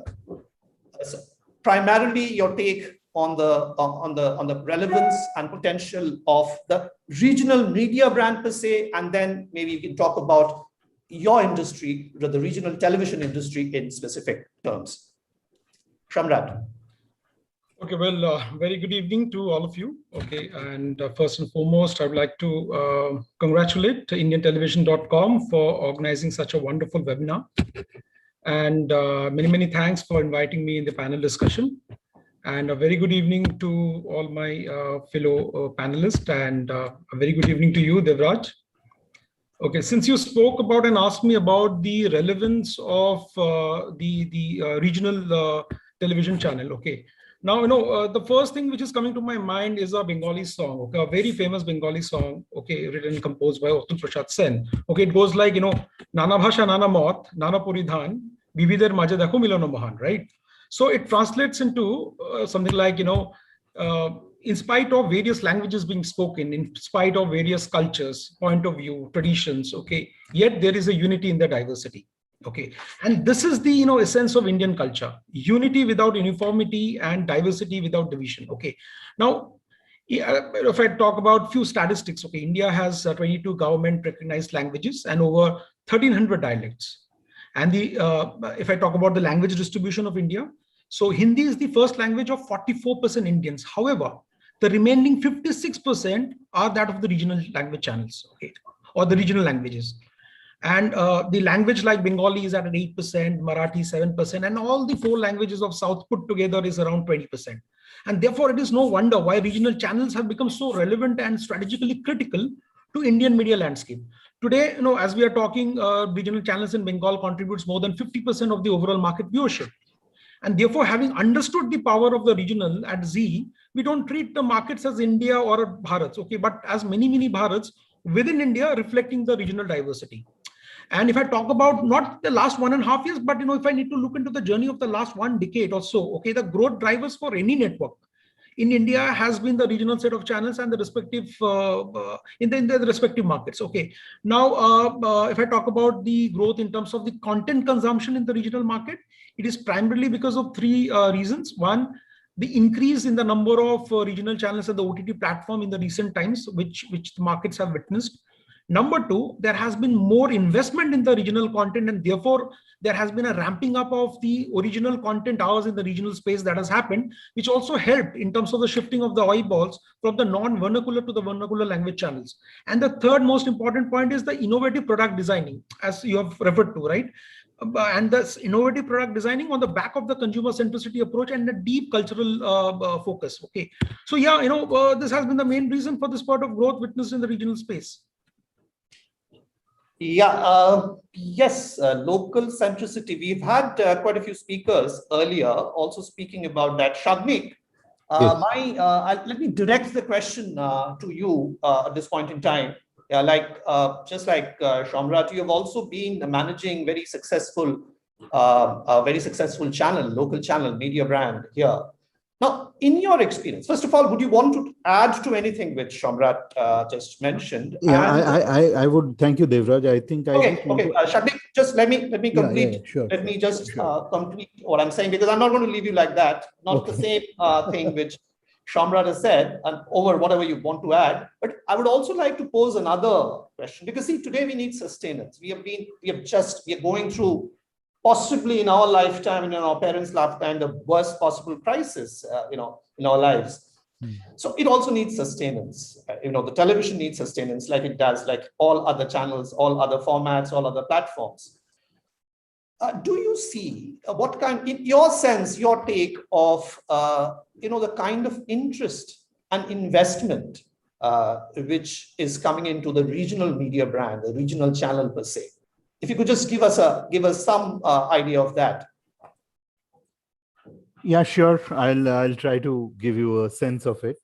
Thank you very much for having me in this panel discussion, and great to connect with Samrat and Prashant, who are both industry colleagues, and we keep fighting also on different occasions and chatting up also on different occasions. So it's a great thing to meet them here. I just want to add a little bit to what Samrat was telling, and I think your question also kind of was veered towards that. Is that how West Bengal market per se is growing? I think that is also something which one needs to take into account. So if you look at, and I'm not really considering the pandemic times per se, but if you look at the last 5 years or so, the rate of growth of Bengal has been, a little higher than the national averages, and higher than some of the larger states in the country. So in overall scheme of things, I think Bengal is becoming more and more important. And initially, while in the last, if you look back, and there has been discussions about industry not being there, and Bengal being a laggard, etc., we have seen that change quite a bit through increase in consumption, with the ITS sector coming in, the people really getting jobs coming out of their colleges, etc. So I think there is an overall interest per se in Bengal, which is there. In addition to that, something which Samrat also mentioned, that there has been a growth not just about on regional markets, but if you just take Bengal per se, the consumption of television, the consumption of content, etc., have gone up. So if I just look back, to a time period which was pre-pandemic versus now, and if you just compare these two time periods, April, May this year, and pre-pandemic, say February, March last year, there is a considerable amount of growth that has happened in the Bengal television market. So Bengal television market has grown by around 8%, whereas the national average has around 1% growth. Or even in some cases in South, it has kind of gone down by a certain amount. So that also goes on to say that, the innovation that is happening in the market, or the kind of content that is being played out, etc., is kind of getting eyeballs and getting love from the viewers, and which is also increasing the pie per se. So people are moving away from Hindi or moving away from English to Bengali content, because the channels here are giving innovative programming, the right kind of programming, relevant programming. You took the name of Rani Rashmoni, which happens in Samrat's channel, is something, which is culturally very relevant, and therefore people come and watch it. and therefore the growth has been there. And now coming to the second part of your question, which was really about the sustenance bit. When you see the economy growing a little bit, and I'm talking about the state per se, and you see the content consumption going up, automatically the investment follows. So investment is following. There are more and more, I would say, slots opening up for for different channels. And in our case, in case of colors, actually we are coming back with a vigor, and we are trying to relaunch and open up original programming a lot more in the market, and kind of create a proposition for the Bengal audiences which will resonate well. So in the scheme of the overall company, I think for every company now, Bengal is a very important point, not just regional markets, but Bengal is also becoming more and more important. And investment is following this growth of viewership. So we will continue to see that. I hope I could sort of give you a...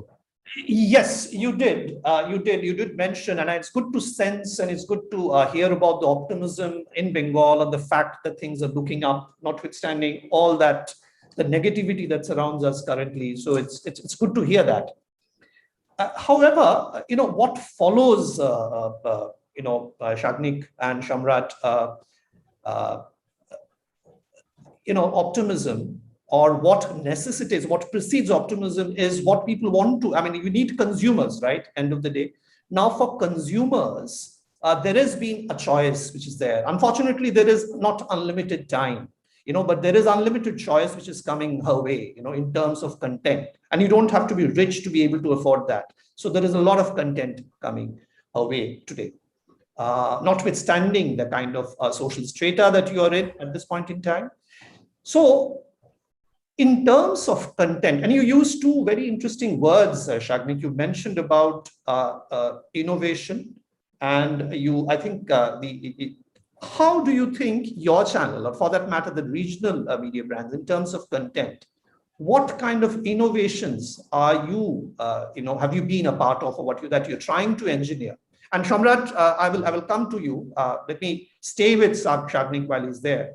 So in terms of innovation, what are the kind of innovations that has happened to be able to retain this consumer, or to be able to actually spread the net wider and get more consumers? Okay, I will again take a little bit of a detour to come to this question, Devraj. The detour is that, when you speak about OTT or personal consumption versus television, which is a collective consumption, I think there is a difference in terms of how the medium is consumed within home and how people consume the medium. So when you look at a smaller screen, you have a certain amount of experience that you get. And when you look at a little larger screen, which is a television, you will get a different experience. Completely, I accept that. Number two is that what you consume on your own might be your personal preference, but it may not be something which is, you can share it within the family. And therefore, television has a very unique role of, getting the family together, watching together. In the evening, the television is on, people are, in the drawing room, watching it together, etc. So in India, because 85% of the households have single television, it is something which kind of pulls the family together. Therefore, our innovation and our, things that we do with content will obviously be very different from that of an OTT. And it will be by choice, and which will, I use the other word which I used was relevance. I think in case of television, we will always stay relevant to the mass consumers. And therefore, our innovation will be much more broad-based, and it will be much more sort of appealing to the family, even though a woman might be controlling the remote, but it will be open to the family. The family can sit down together and watch and maybe pick up something from there. So in my earlier organization, we used to call this CSR, which is creative social responsibility. So if you look at television, there's a role of creativity to increase the social understanding or view to the market. So which is not the role of OTT. Which is no. With you on this, Shagnik. So I'm sorry. I just So go ahead. No, so just to, sort of conclude that, in terms of opportunity today, West Bengal has 60% penetration of television. And that penetration is also going to increase. Our attempt, our innovation, etc., will be to appeal to this mass consumer. And it will not be to, probably you were saying that money is not a concern, but the mindset might be different for a person who is going to the OTT to watch something. I and Samrat will be able to tell about it a little bit more in terms of catch up TV. That is one of the biggest things for a Hotstar or a Z5, which is there, and which are the big platforms. So even for Voot, maybe the catch up television actually makes for the largest number of people coming together and watching. People do not watch this content pieces where you have to pay and watch it specially, etc. That percentage is minuscule. So coming back to the question, I think our innovation will continue to be focused at the mass market and will continue to be large, more relevant, and appeal to the family. With you on this, television being that fireplace that it has been, where the families gather around, completely with you there. But the same family has today, quite a few families at the urban level at least, have been watching together some interesting OTT series, or I'm not to say that they're not watching it. A large part of it is actually being watched on their phones, but a large portion of the families are also watching it on their television sets. That's one part of it. And you mentioned about innovations. Now, the interesting thing here, even when you're watching it personally, and this is also addressed to you, Shamrat, please choose to kind of dive right in. And I will come to Mr. Rathi, Prashantji, you also on this particular thing, because this involves content. See, what people have come to because of this, whether they're watching it on their phones or whether they're watching it on their television sets, they have come to accept and expect content which is a little cutting edge, which is, creatively, which is a little cutting edge, and sometimes which pushes the boundaries of convention as well. Now, if that is the current mode or in which the consumer has gone into, have we been able to keep pace with that? Have the channels been able to keep pace with that? Or is there one size fits all also at this point in time? Are we trying to up, so to speak? Is there a conscious effort to up in terms of the creative standards, or the way how much you would like to push the creative boundaries or even convention boundaries? Shadnik, you could possibly go first, and then I'll come with the same question to Shamrat. Again, like I said, creative, what is creativity? I think that depends on the way you are looking. If you think that, and I don't want to take particular examples, but a recently launched series in Netflix is kind of spoken about a lot, which has also relevance to the Bengal market. I don't think that is something which our audiences will even relate to. So I think there is a question of relatability, and this kind of audiences that you are talking about are actually really small in number, and I don't want to get into those numbers right now, but they are really small in number, and that kind of a thing will happen. It will continue to happen. But if you look at the actual numbers, which I spoke about a little earlier also, if innovation was not there, then television in Bengal wouldn't have grown 8% when the overall market at a national level has grown 1%. Or, so somewhere the channels are catering to the needs and probably are understanding the needs better and are actually catering to the needs much more deeply. And they do not feel the need to, jump in to watch OTT content specifically for which you may say cutting edge or something which is very innovative, but I would say it is not family viewing. I would say it lacks a mass appeal. I would say it is something which is very niche. Of course, those kind of content pieces will find its viewers in those kind of platforms. Television, however, will continue to address a larger segment, a mass segment kind of a thing. Samrat, your take on it. But before you come, I would like to talk about, I'd just like to put in one more poser, which is, somebody, an earlier speaker mentioned about the jump of a particular OTT channel in Bengal. I will name it actually, the jump of Hoichoi, which is talking about 40,000 hours of content. I mean, the way it has grown and the kind of content which has been coming up there. I'm not saying that the television sees this as a threat, but in any way, has your content, formulation of your content, thinking of your content, has it been affected by this surge or of this OTT phenomenon? So, so Devraj, let me first understand from you which question to answer first. The one that you have asked Shagnik, or this question to go for? It is actually, it's an extension of that concept. The same question. So I will try to attempt to answer to both the questions. Okay. First and foremost, I completely agree with whatever Shagnik just spoke about. Okay. First and foremost, we have to understand when we speak about innovation, what do we mean by innovation? So innovation is a creative process when all the stakeholders has to see value in it, right? So when I talk about stakeholders, one of the most important stakeholders in our business are the consumers, right?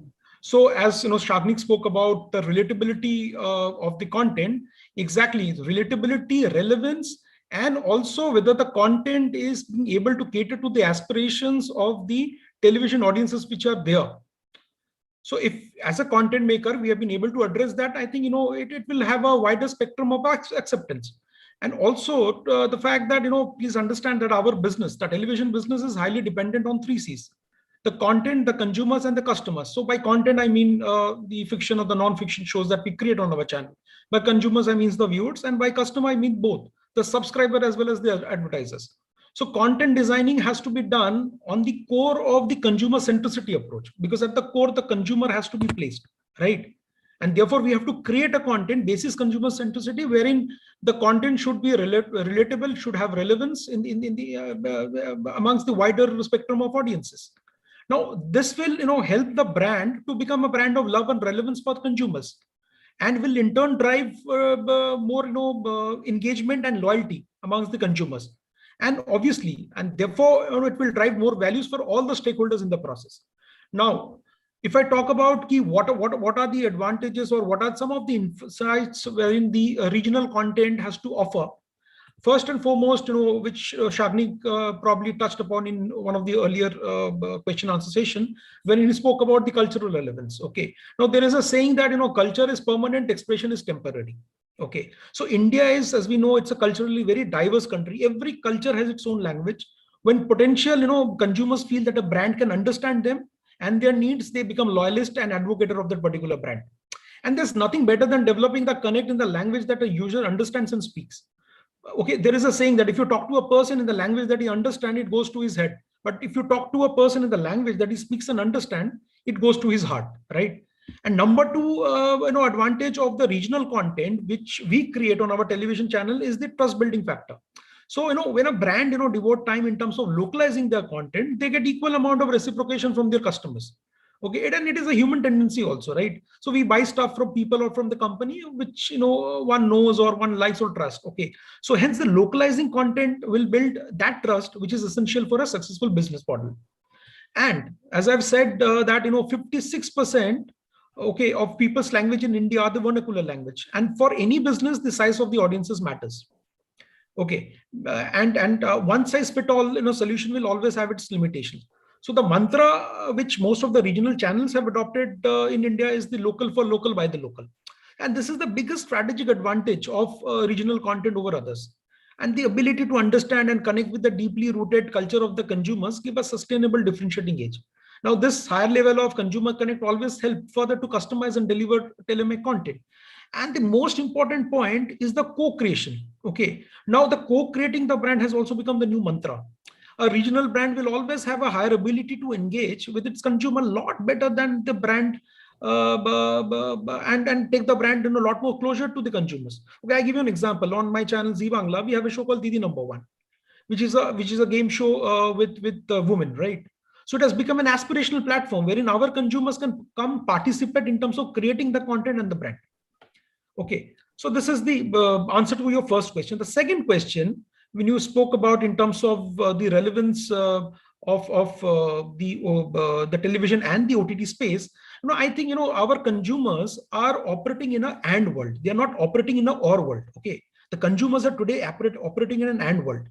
Okay, and I think in my view, both OTT and television are complementing each other. Okay, so I was actually going to come to that point. Good that you raised it earlier, but I'll come back to you, Shamrat, on this particular point. I think there's a very important point which you've mentioned about this and thing, and considering, of course, that there is limited time which the consumer has, whether something is growing at the expense of the other, or both are complementing each other and keeping the consumer entertained and informed. We'll come back to that. Sure. To both of you. But before that, from a content perspective, I think, Ms. Prashant, you've been there, I think, listening to us all this while. But let me ask you, first of all, because you've been doing production, both at the national level and at the regional level for Bangla as well. Now, first and foremost, because it's very important perspective that you bring in, is there a marked distinction as far as the Bengal, the media brand, the Bengal, the regional channel is concerned? From a content perspective, is there a distinction? Prashant. Hi, everyone. So, obviously, has already been spoken that every regional content or every regional market has its own specifications, has its own the way that it kinds of work and its own uniqueness that it carries. So yes, from content perspective, personally believe is, content as a medium, content as a thing, as a solution, or as a feeling is just the same across India.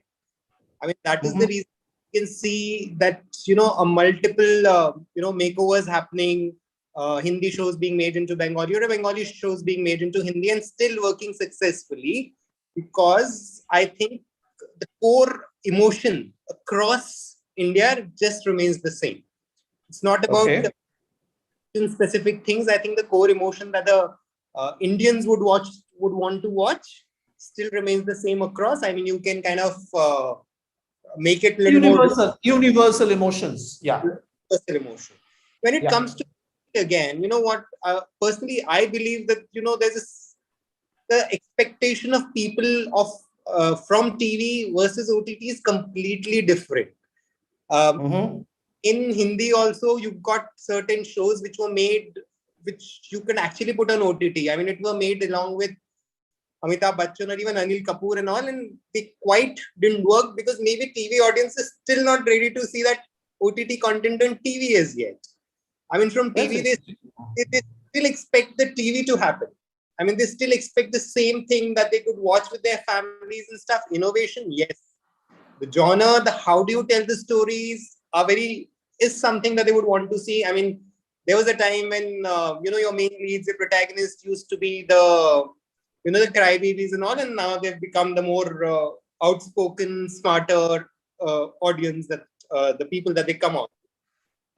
That innovation is happening. But if you compare that edge thing or something that OTT actually does, and if you try and do it on TV, I don't think so. People are still ready to explore that, as per me. Though experiments have been made, so innovation would happen, things would move on TV itself, and it has to be, as Nick said earlier, relevant to the audience that we are catering to. And so, independent of the influence that OTT is bringing on?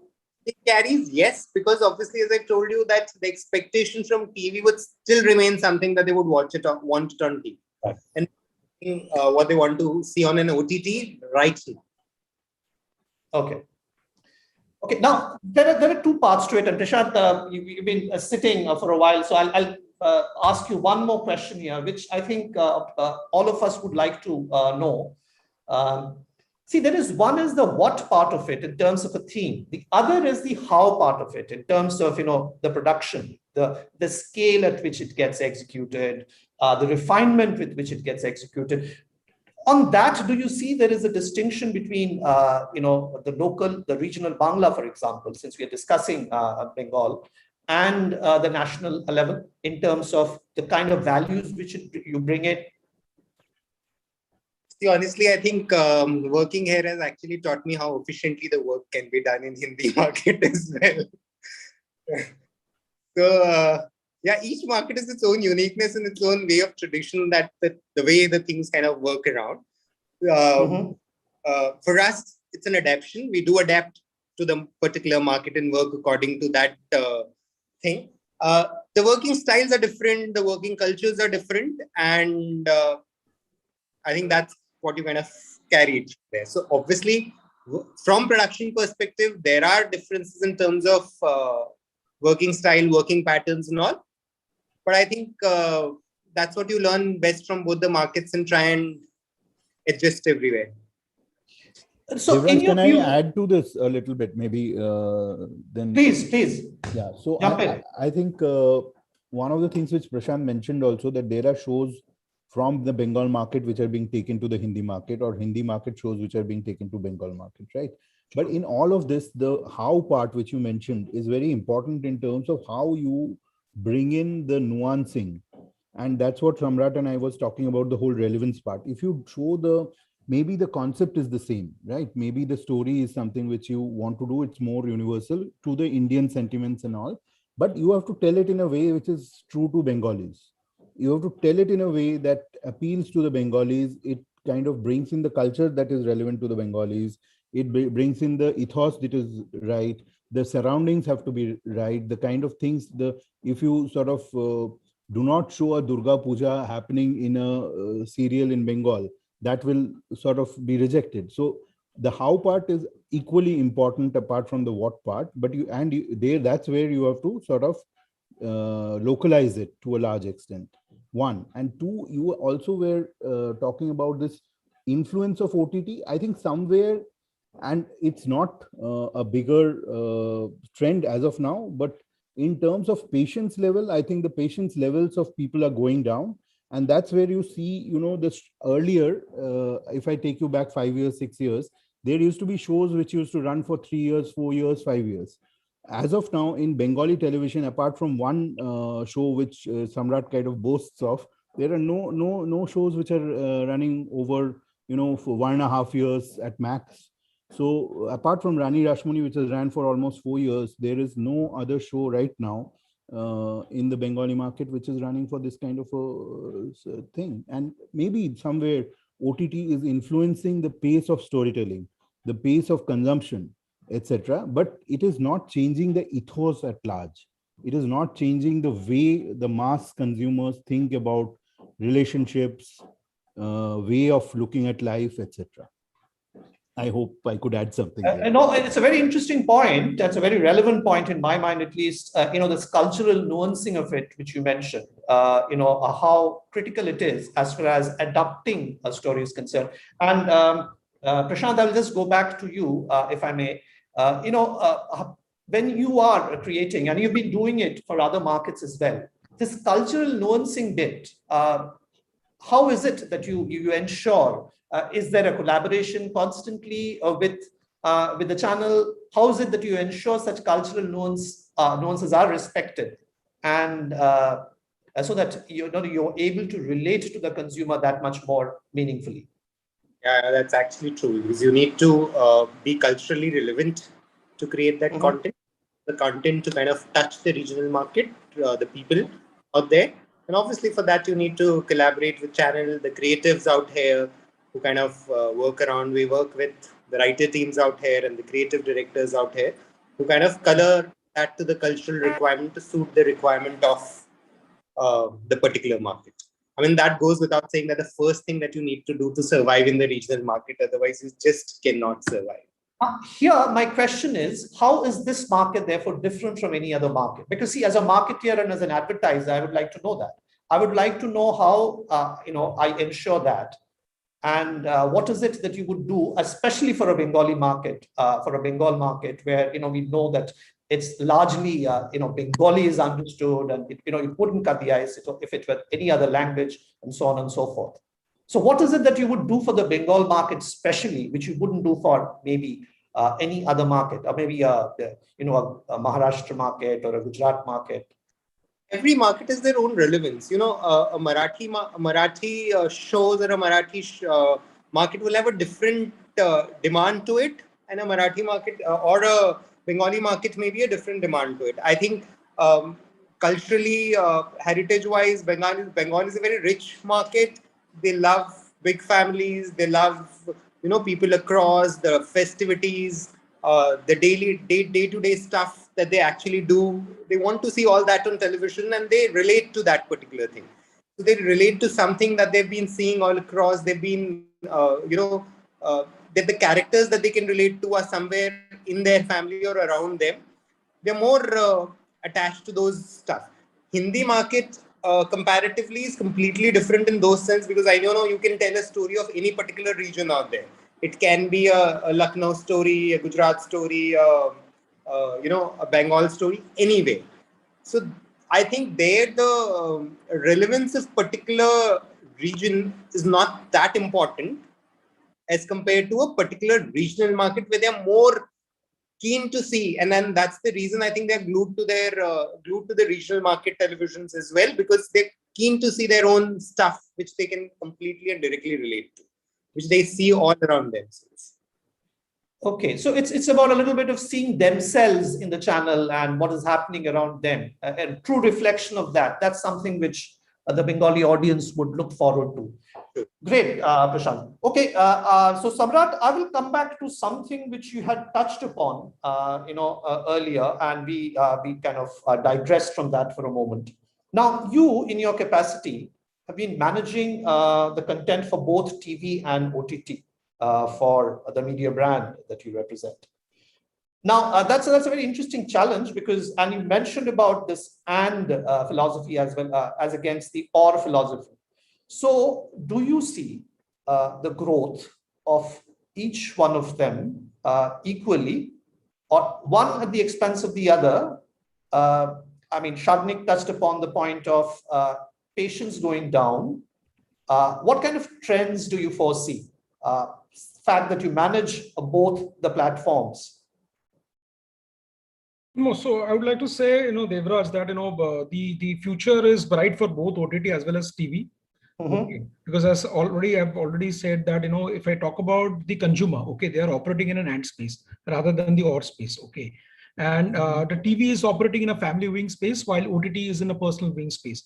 Also, in terms of the future, I would like to say that, both linear and non-linear space caters to a different set of audiences and their distinct and varied entertainment needs, and therefore both will continue to coexist in the ecosystem. Okay, as per one of the reports, so if I talk about an OTT, the video consumption that happens in India, 95% of those videos consumption are in the vernacular language, which again reflects the fact that there is a great potential for growth as far as OTT space is concerned.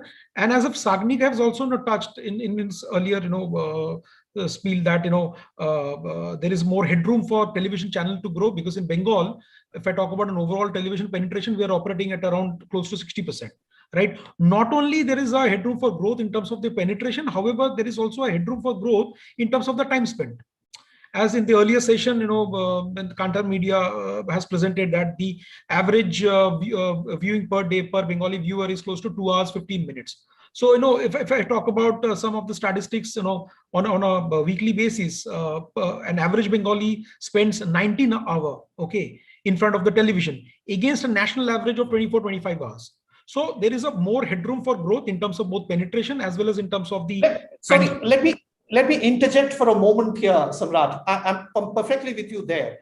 But at the same time, the earlier speakers mentioned, and we know it from facts, that the rate at which this OTT space or the consumption is growing, that's also been quite phenomenal. And today, we have, earlier, millennial was just a word, you're saying that millennial, maybe kids. Today, you have 25 to 40-year-olds, that's millennial for you. I mean, Gen Z is, starting from 1996. So if they are kind of part of the, so here is a segment which is, and where there is a rapid rise in terms of consumption as far as the OTT space is concerned. And I'm not saying that they are not watching and they're not going to be watching. See, like you said, there is a seamless transition between, whether it's a television, or whether they're watching on a social handle, or whether they're getting into the OTT space. As far as the consumer is concerned, it doesn't matter. He or she seamlessly gets into this.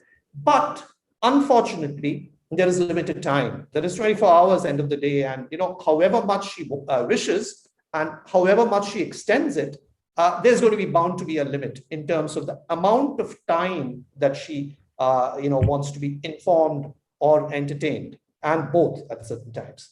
So at one point in time, do we come to this or that stage? And if it comes to that kind of a thing, and do you see that kind of a thing happening at all in the near future? I mean, it's a very direct question. Yeah, so Devraj, there was a kind of an article that came in one of the leading newspaper in Bengal, probably a year, 2 years back, which says that the sleep pattern of the consumers has been pushed by 1.5 hours. Okay, absolutely. And that's what I'm saying. It is not the consumers are not operating in an or world; they're operating in an and world, right? And as I've already said, okay, please understand the fact that if I talk about the subset of OTT and the television viewers, that is a smaller percentage. Because OTT caters to a different set of audiences, television is catering to a different set of audiences. The core audiences for both television and OTT are completely a different set, right? And that is also catering to a very, very different set of their entertainment requirement. As I've already said, OTT, is operating in a personal viewing space. Television is more or less, operating in a family viewing space. Okay, and in terms of the content preference, a content will always, excite the viewer as long as the content making is more relevant and it is relatable to a section of an audiences. Right. I hope I've been able to answer to your question. No, you have. I think you've underlined also the fact earlier that it's the relevance in the family phase about combined being about this fireplace thing, which is still relevant and would continue to be relevant. And the pace, I think Shagnik touched upon the point. Shagnik, would you want to come in here and give your take in terms of the TV and OTT coexisting at this point in time? Before I come back to Shamrat, I wouldn't let him go right now, although I think we are slightly running out of time. But Shagnik, would you want to come in here for a minute? Sure. I would like to jump in here. You want two television people to actually say that OTT is really scaring them. However, the very fact that we are discussing, we have mentioned OTT so many times. It's maybe it's in the back of our mind. Yeah, let me just try to give 2-3 contexts to you. I think it will help us understand the overall thing. Sure. One is what Samrat said, that the core audiences are different. If you look at the OTT purchase pattern, and if you look at the people who are subscribing, 85% of OTT subscribers are males. Maybe they are the breadwinners of the family who are subscribing or whatever, and then the family is watching, but 85% is male. And in case of television, the dominant gender is women, who drive the television consumption. So there is a little bit of a difference of audience. However, something which you are mentioning, again, I am saying is a very niche play. As of now, if you just look back and the data that you have been talking to us about is really something, the English television, which used to exist in the country, has got affected with OTT. Okay. The English TV, linear TV, which used to run, has got affected with OTT, and that audience segment has moved to OTT. They are consuming a large part of their consumption needs from OTT. They are probably, you can say, they are the global audiences, or they are trying to look at global content, etc. And that mindset, we are saying, is a little different. Now, if you look at the Hindi market per se, after looking at the English is definitely affected with OTT. If you look at the Hindi market, in case of the Hindi market, there is still not enough evidence to say that it has hampered Hindi market growth. Okay, but the rate of growth probably has slowed down a little bit. However, if you look at regional markets, I think that date is 10 to 12 years away, because of some of the things that I spoke to you about. 60% television penetration, you have a 40% headroom. Samrat mentioned about 4 hours of headroom vis-a-vis national TV. So there are those kind of things which are particular to Bengal also, and for regional markets also.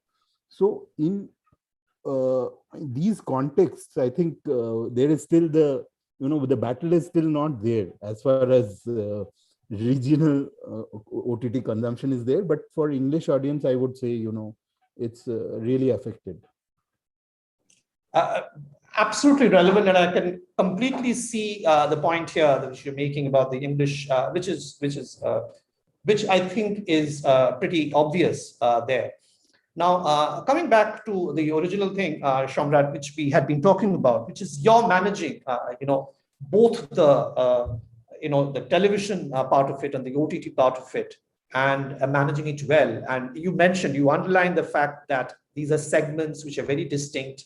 There are consumers who will be very different, but there are kind of people whom you want to relate to, engage, are very, very different people.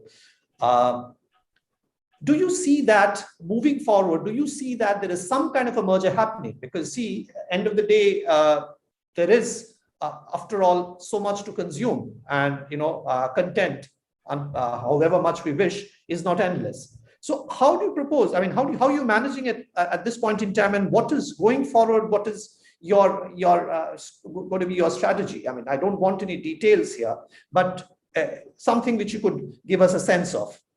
No, so every business operates with its own set of business objectives, right? As Shagni has mentioned, the core audience for television is a bit different from the core OTT audiences, right?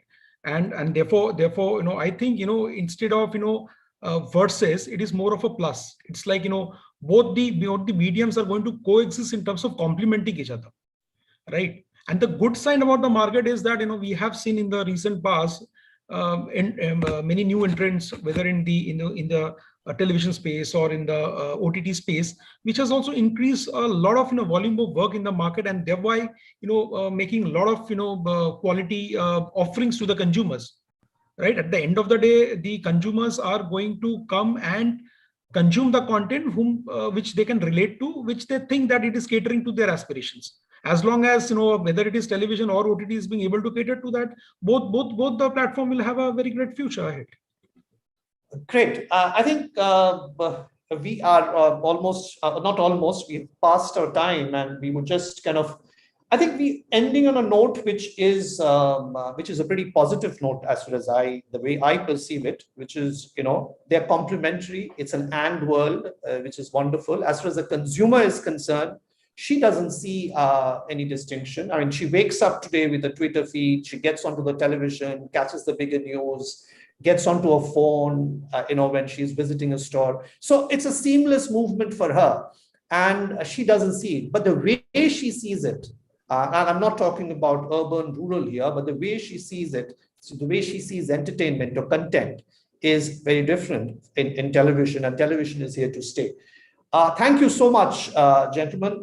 We obviously missed Sunny here, and I would say also a marketer or advertiser here in our discussion. That would have given the marketer's side of the story, or the challenges that they face. But we have had previous speakers, marketers, talking about it, eloquently on the kind of demands and the kind of perspectives. I mean, they share their perspectives all right. So thank you once again. Thank you, Shagnik, Prashant, Samrat. Thanks for your time. And on behalf of the organizers, I think it's a pretty positive thing which we are ending with. As far as television is concerned, it's here to stay. It's here to coexist. Good evening, good night, and we'll see you again later sometime. Thank you. Well, that was a great session, and you all have touched so many important points here, and we thank you all for being with us today. Next up, we have a fireside chat on demystifying Bengal television, for which I would like to welcome Mr. Samrat Ghosh, Cluster Head East from Zeal, in conversation with Mr. Anil Vanwari, founder, CEO, and editor-in-chief, IndianTelevision.com. Over to you, sir.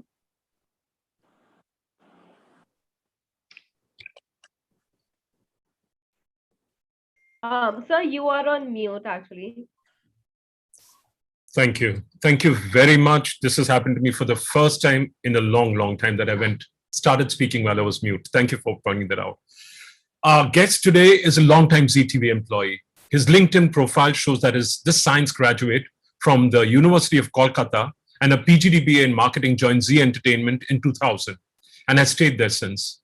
That makes 21 years since he was hired by India's leading entertainment network. Hi, it's my pleasure to get into a fireside chat with Samrat Ghosh, who's the cluster head east of Zee, wherein he oversees a bouquet of channels, right from Zee Bangla Cinema, Zee Sarthak, Big Ganga, Zee Bioscope. Welcome, Samrat. Good to have you here. Thank you, Anil, and very good evening. Good evening to you. So it's 21 years. It's been a long association with Zee TV. Tell us a little bit about your journey from the time you joined. Then let's get into the specifics of Zee Bangla, please. Okay. So, I've been a member of Zee family, as you have rightly mentioned, for the last 20 years. Okay. And I started way back in 2000, and I was part of the revenue team based out of Delhi. And, during my tenure in the revenue department, I have been there for almost 14, 15 years, and I've almost sold all the network channel of Zee, right? And before moving into Kolkata market in 2014, the responsibility of being the business head for Zee Bangla Cinema at that point in time. Prior to that, I was the national sales head of Zee Bangla Cinema.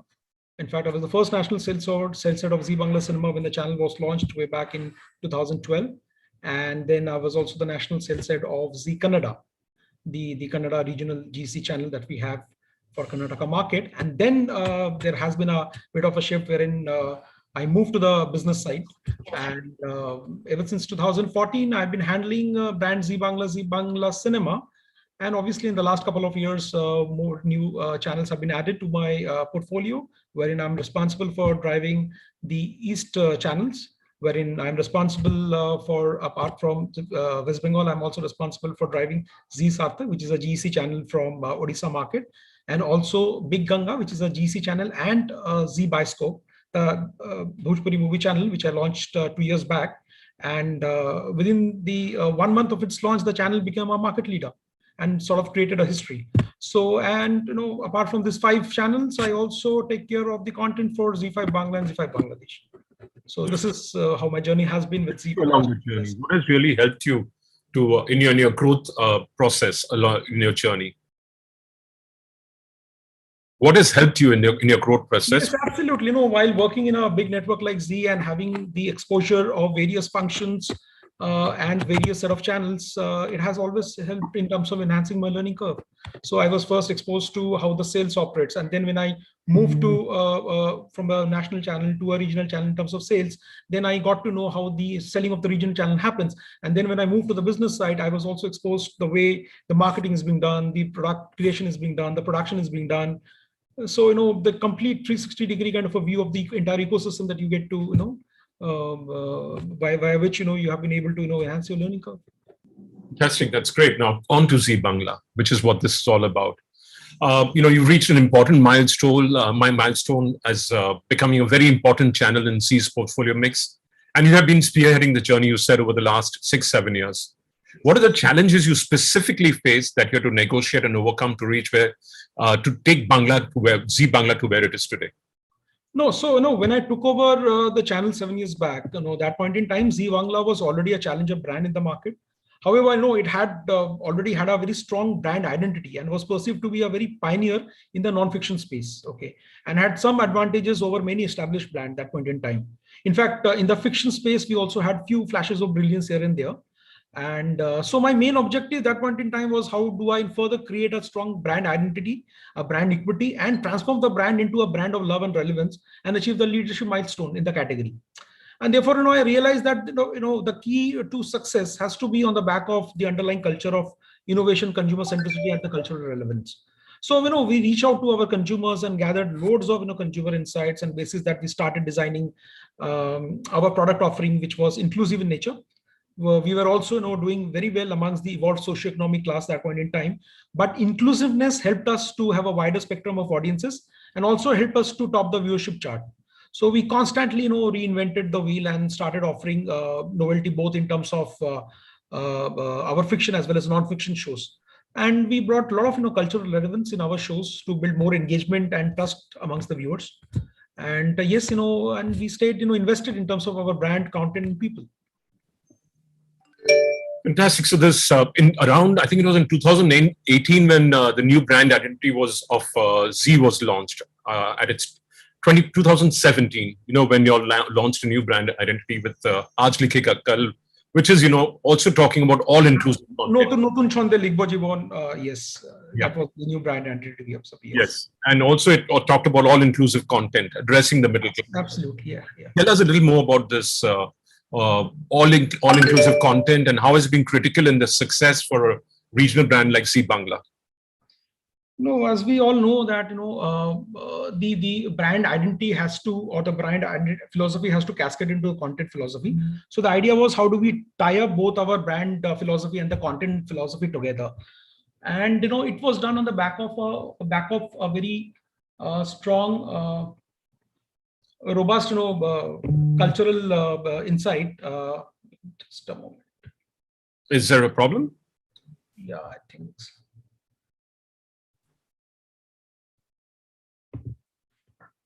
Yeah, is it okay? It's okay now. Thank you. Yeah. So, you know, that entire all-inclusive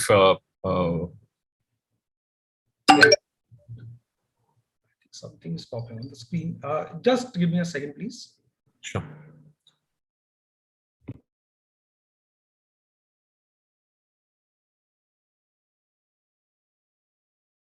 That's perfectly fine. Okay, yeah. Nothing. Yeah. So going on with the all-inclusive philosophy, the content reflecting what the brand stands for.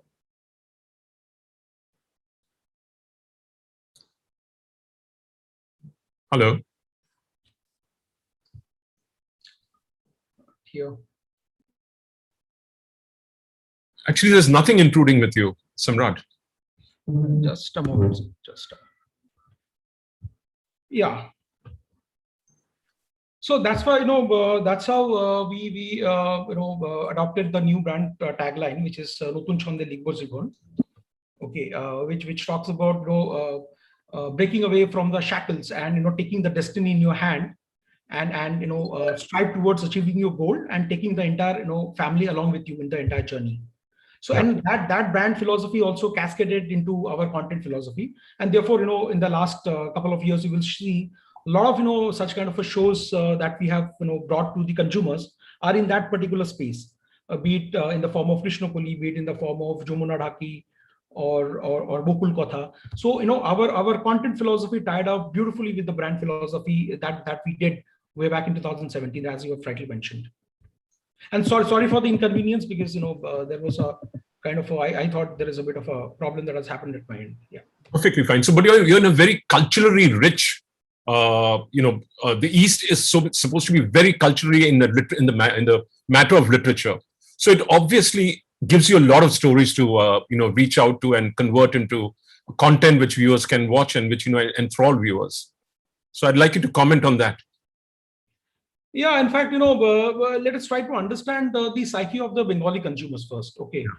Because, you know, if I talk about the Bengali, you know, audiences, they're very different from most of the other regional markets. Okay. First and foremost, Bengali consumer is, you know, bilingual. They are well read and informed. As you have rightly said, the literacy level is as high as 77% compared to the national average of almost 74%. Okay. And in terms of the consumers, they are culturally very, very extremely sensitive. Okay, they exhibit the trait of semper alquid novi, which means that they always look forward to something new. And this deep sense of cultural rootedness and the progressiveness has also made them extremely loyal towards the brand, which I think, you know, it has also been, you know, showed during the Kantar media presentation that they have shown that brand loyalty in Bengal is something which is very high. Okay, and that talks in their, and if a brand is talking in their language, okay, and understand their needs, they always remain extremely faithful to that particular brand.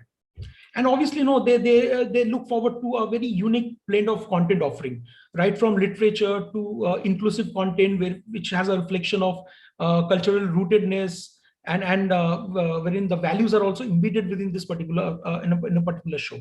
So these are something which has resonated very well amongst the Bengali audiences. In the recent past, you know, we have done shows like Shubarna Lata, which was based on literature, which has been widely accepted by the viewers. Again, if I talk about very recently, we did when there was a myth in the market that biopic doesn't work in the Bengal regional space. We attempted with Rani Rashmoni, which is running for the last 4 years and doing extremely well, and it is also topping the chart in that particular time slot. And we also did a biopic on Netaji Subhash Chandra Bose. That was also widely accepted by the Bengali audiences. So therefore, in terms of the taste and preference of Bengali audiences are very, very evolved. So if a content can be offered to them which caters to their aspiration and which is a very relatable and has a relevance in their lives, they will lap up to that content. Yeah. So you basically are ratings something that come into play when you're doing a show, chasing ratings, or is it good storytelling? The rating is a byproduct of the content that you create, right? So as a content creator, because at the core, we always believe in terms of embracing a consumer centricity approach. Okay, so when we create a content, we always try to seek the insights of the consumers. We take all those consumer insight and then we plow it back into the content in terms of the content designing, and so as to make the content more relatable and aspirational for our viewers. And then rating automatically follows. Suppose if you are being true to the consumer centricity approach, if you can create a content which appeals to the taste, which appeals to the aspiration of the viewers, the rating is bound to follow you, right? So we never chase rating. We always try to create a relevant storytelling to our consumers. But has there ever been a mismatch which you think which you corrected along the way, where the consumer told you one thing in your consumer insight study? And no, absolutely, because it is a continuous process. So as an organization, we also believe in terms of staying in touch with our consumers 365 days a year, and as a part of our process, we do reach out to our consumers before the launch of the product and even during the launch of the product, after the product is also being launched. And we also draw a lot of insights wherein consumers are very excited in terms of dissecting the content, and they tell you very clearly in terms of their likes and dislikes. And basis those inputs, there are content correction that happens as we go along in the journey. That do happen. Okay. Now, you said the Bengali customer is viewer is very aware, but does he also want good high production values? Like I watched a show called Senapati on Ada Times, which really engrossed me, and I binge watched it. I would like to watch a lot more Bengali content after watching that show. But I could watch that show because I'm not a Bengali, but it drew me in and sucked me in.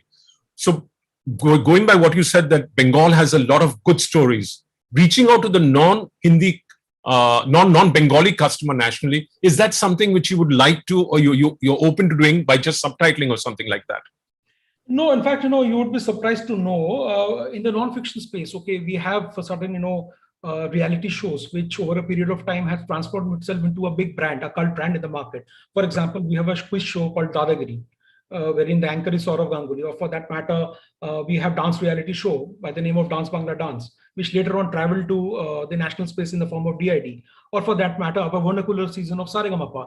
And when we go and take feedback amongst the consumers, and you would be surprised to know there are many non-Bengali consumers who are also hooked onto our various reality shows.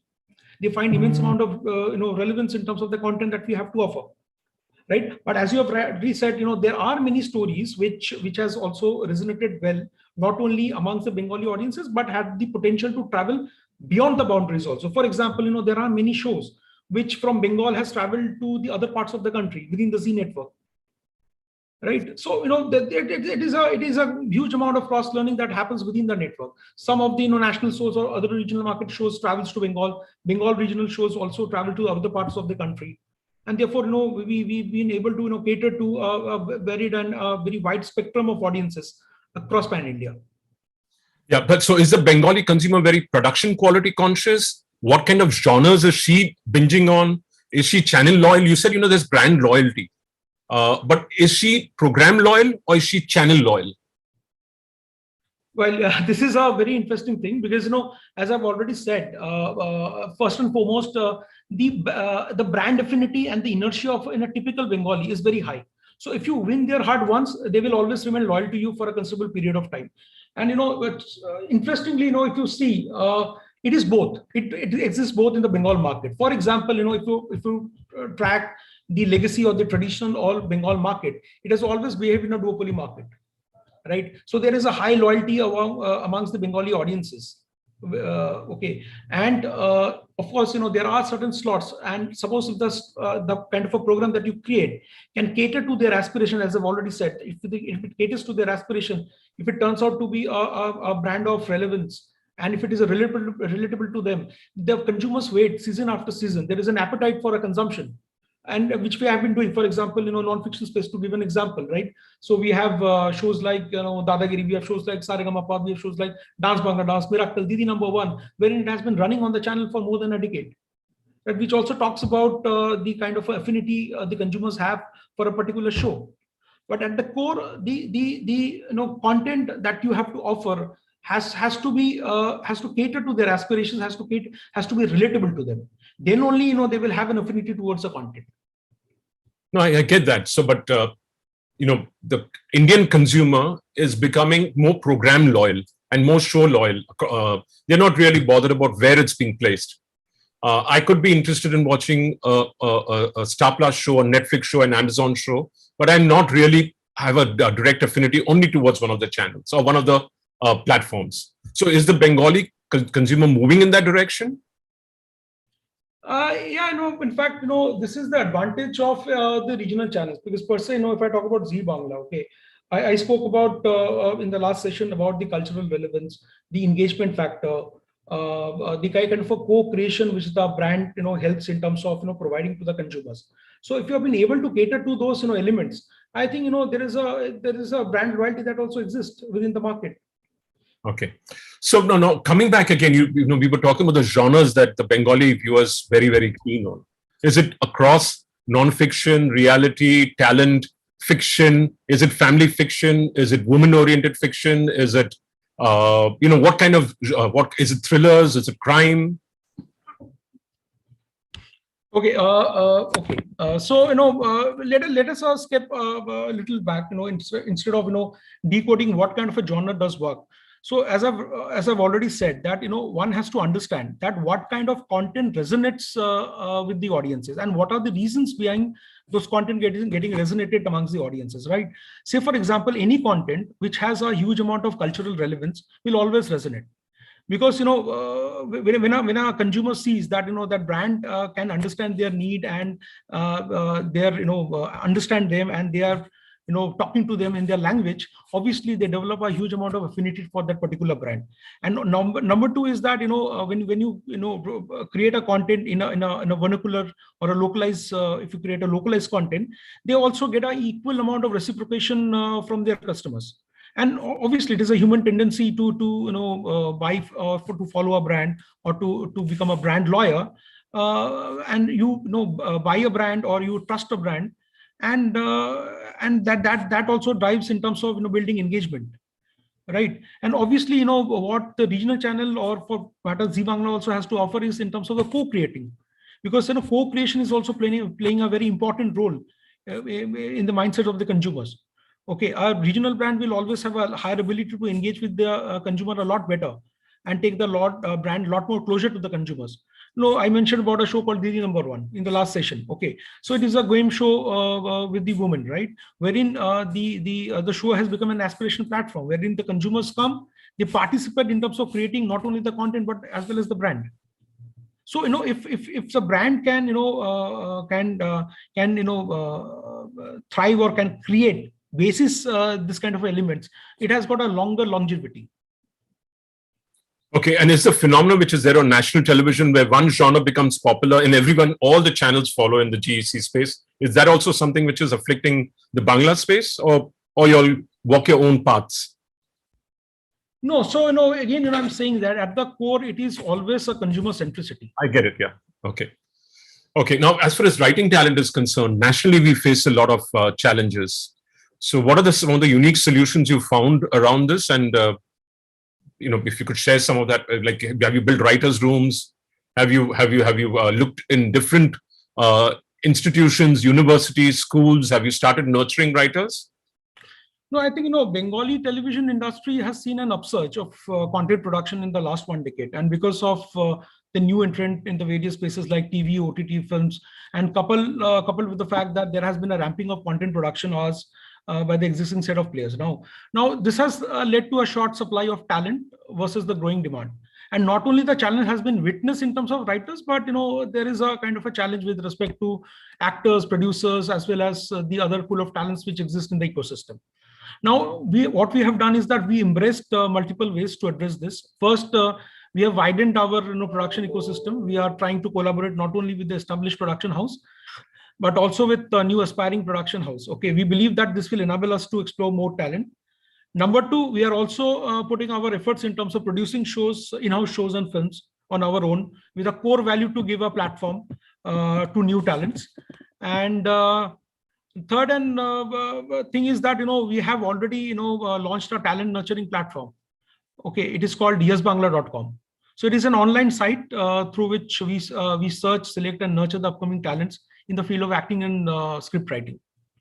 And obviously, as you've rightly said, there is a kind of a continuous 365 days approach in terms of visiting various grooming school in terms of search for talents, whether it is school, colleges. So it is a part of an ongoing process that we do. And how has the Yes Bangla initiative worked well? I mean, have you managed to unearth good talent out of there, especially writing, which is a big challenge? Okay, so as far as the field of acting is concerned, the responses has been great.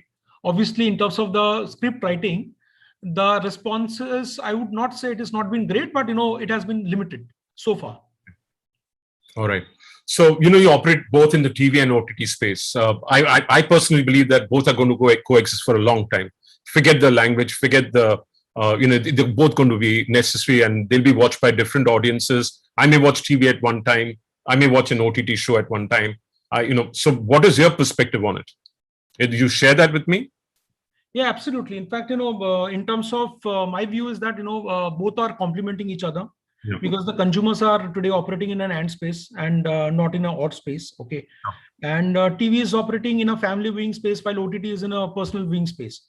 And also in terms of both the platform, I would like to say that both the platform caters to a different set of audiences and their distinct and varied entertainment needs, and therefore both will continue to coexist in the ecosystem, as you have rightly said. Okay, and if I talk about the future of OTT, because in India, 95% of the video consumption are happening in vernacular, and therefore OTT also has a great future. In terms of television, particularly in Bengal, the penetration is almost 60%. So there is a headroom for growth in terms of penetration. Number two, in terms of the viewing time, on an average, on a weekly basis, a Bengali viewer watch television almost close to 19 hours on a weekly basis, right? Compared to a national average of 24 hours. So again, there is a headroom for growth in terms of the time spent. Sure. So according to me, both will coexist and both will have a great future ahead. Yeah. So brands and advertising partnerships are essential these days for a channel in India to run. Of course, the subscription revenue too. So could you name some of the successful partnership you've had over the years with brands? I'm not talking about AFPs alone. I'm talking about not advertiser funded, but I'm talking about where you partnered with a brand and created a 360-degree experience, on an experience which went beyond just FCTs. Yeah, absolutely. We had a couple of examples in the recent past, because we always believe in terms of how as a network we can synergize in terms of providing a value proposition to our clients, which turns out to be a win-win proposition for both the network as well as for the client, for the advertisers as well. Recently, when we launched a program called Jorwa Jhumko, okay. At the conceptualization stage, we have tied up with one of the jewelry client of Bengal by the name of Senko Gold Jewelers. Okay, the story revolved around our jewelry family, wherein the backdrop was jewelry. Okay, and we saw a great fitment wherein we thought that it is a great way of partnering with a brand, wherein both the brand's philosophy can complement each other. And therefore, we launched the product. We did a press conference at the brand store, and the brand also utilized in terms of launching their upcoming ranges within the show in terms of the in-show integration. And they also provided us a huge amount of insight in terms of how the jewelry industry works, and also taking our main protagonists through the various workshops, so as to those nuances can get perfectly captured in terms of the show offering. And yeah, so that was one example. Do we see many more such where brand is woven into the story? Do we see many more such instances going forward? Because most of the advertisers say 50% of my revenue is wasted, of my ad spend is wasted. I don't know which half. This allows it for it to get a very good ROI. So do we see Zee Bangla doing many more such instances? Yeah, in fact, we keep doing a lot of integration for our clients in the space of non-fiction also, be it in the Dadagiri, Saregamapa, a lot of innovations we have done for the clients in the recent past. Okay, and we keep doing, because at the end of the day, we believe in terms of providing value proposition to our advertiser, not only in terms of simple FCT buys, but also in terms of providing value through the intangible benefits which we can also offer to our various esteemed clients. Are you happy with the way the ad rates are moving in Bengal as compared to national markets? Or do you see them softening, or do you see them hardening going forward? This is a very interesting thing, a very, very interesting question, because, at the end of the day, I would like to say that when an advertiser look at a market, okay, more than the pricing, they also look into the kind of a value against the money invested. Okay, so an advertiser buy a product, they look at the following thing. Number one, the first thing is that the ROI, as per their internal benchmark, basis their actual value of the product. Number two, the premium they attach to the product basis its perceived value. Number three, the incremental reach the platform gives over and above the national buys.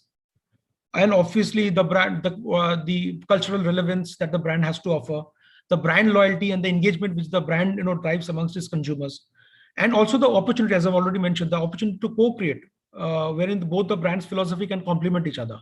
So these are some of the important factors that drives the pricing of a product or a platform, right? And we have seen that there has been a continued support from the advertisers, which the market has witnessed, and therefore we can conclude that advertisers are seeing immense value in the market as well as their respective platform. Okay. Any last thoughts? Because I think we've run out of time now. Thank you for being so very forthright with me and answering all the questions that I put to you. Any last words? No, in continuation to whatever you have said, that at the end of the day, apart from the above factors that I mentioned about, I think I'd like to also highlight that in any product, okay, has two aspects to it: the actual value and the perceived value. So actual value is the TVR, reach, time spent, and the resultant CPRP, and the perceived value is the premium attached to the show basis the brand perception.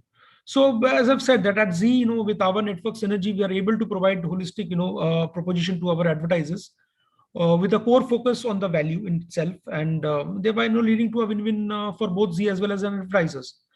And this is well reflected in terms of the continued advertiser support and the advertising loyalty that we get on the channel. Congratulations and all the best to you going forward. May you have a lot more success. And thank you for being here. Thank you very much. Thanks. Bye. Thank you. Bye-bye. Wow, that was quite a session, and I thank you both for the stimulating session. And next time we have our final panel discussion for the day, that is new bastions of growth. For this panel, I would like to invite a distinguished set of speakers, Ms. Kea Seth from Kea Seth Aromatherapy, Mr. Gaurav Khemani, Managing Director, Prestige Ice Cream Private Limited, Mr. Mahesh Motwani, Executive Vice President, Initiative Media, Mr. Sagnik Banik, Managing Director, Ajanta Shoes India Private Limited.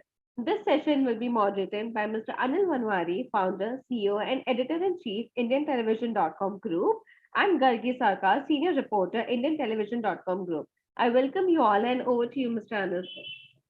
Fantastic. Gargi, are you there with me? Yeah, good. Very good evening to all the panelists. Good to have you guys here. You're all guys who've really, entrepreneurs who've done very well in your local state, and some of you are spreading nationally. So I'll begin with Gaurav. Gaurav, tell us a little bit about your story and on your growth story from Kolkata. Anil, thank you for having me on this show. I only took over Rolik about 5 years ago, and since pre-pandemic, we've grown at about 23% year on year. And one of the main reasons, apart from improving our products and expanding our distribution, one of the things that we noticed was the moment we went on TV is when we started really expanding. We would get a lot of calls from distributors who would, like prospective distributors, who would come and ask us that whether we want to, whether they could be part of our growth story. And that's how we've gone about it. And we have Mahesh over here, who's also a panelist. He buys all our media on our behalf. and he's been instrumental in getting us through this journey. So, has he been encouraging you to spend more, or have you been working in collaboration with each other and getting the ROI on television? Well, you can also with Mahesh, with Mahesh, he would always like us to spend more. Our budgets are never enough for him. Okay. So, that is something which is always there.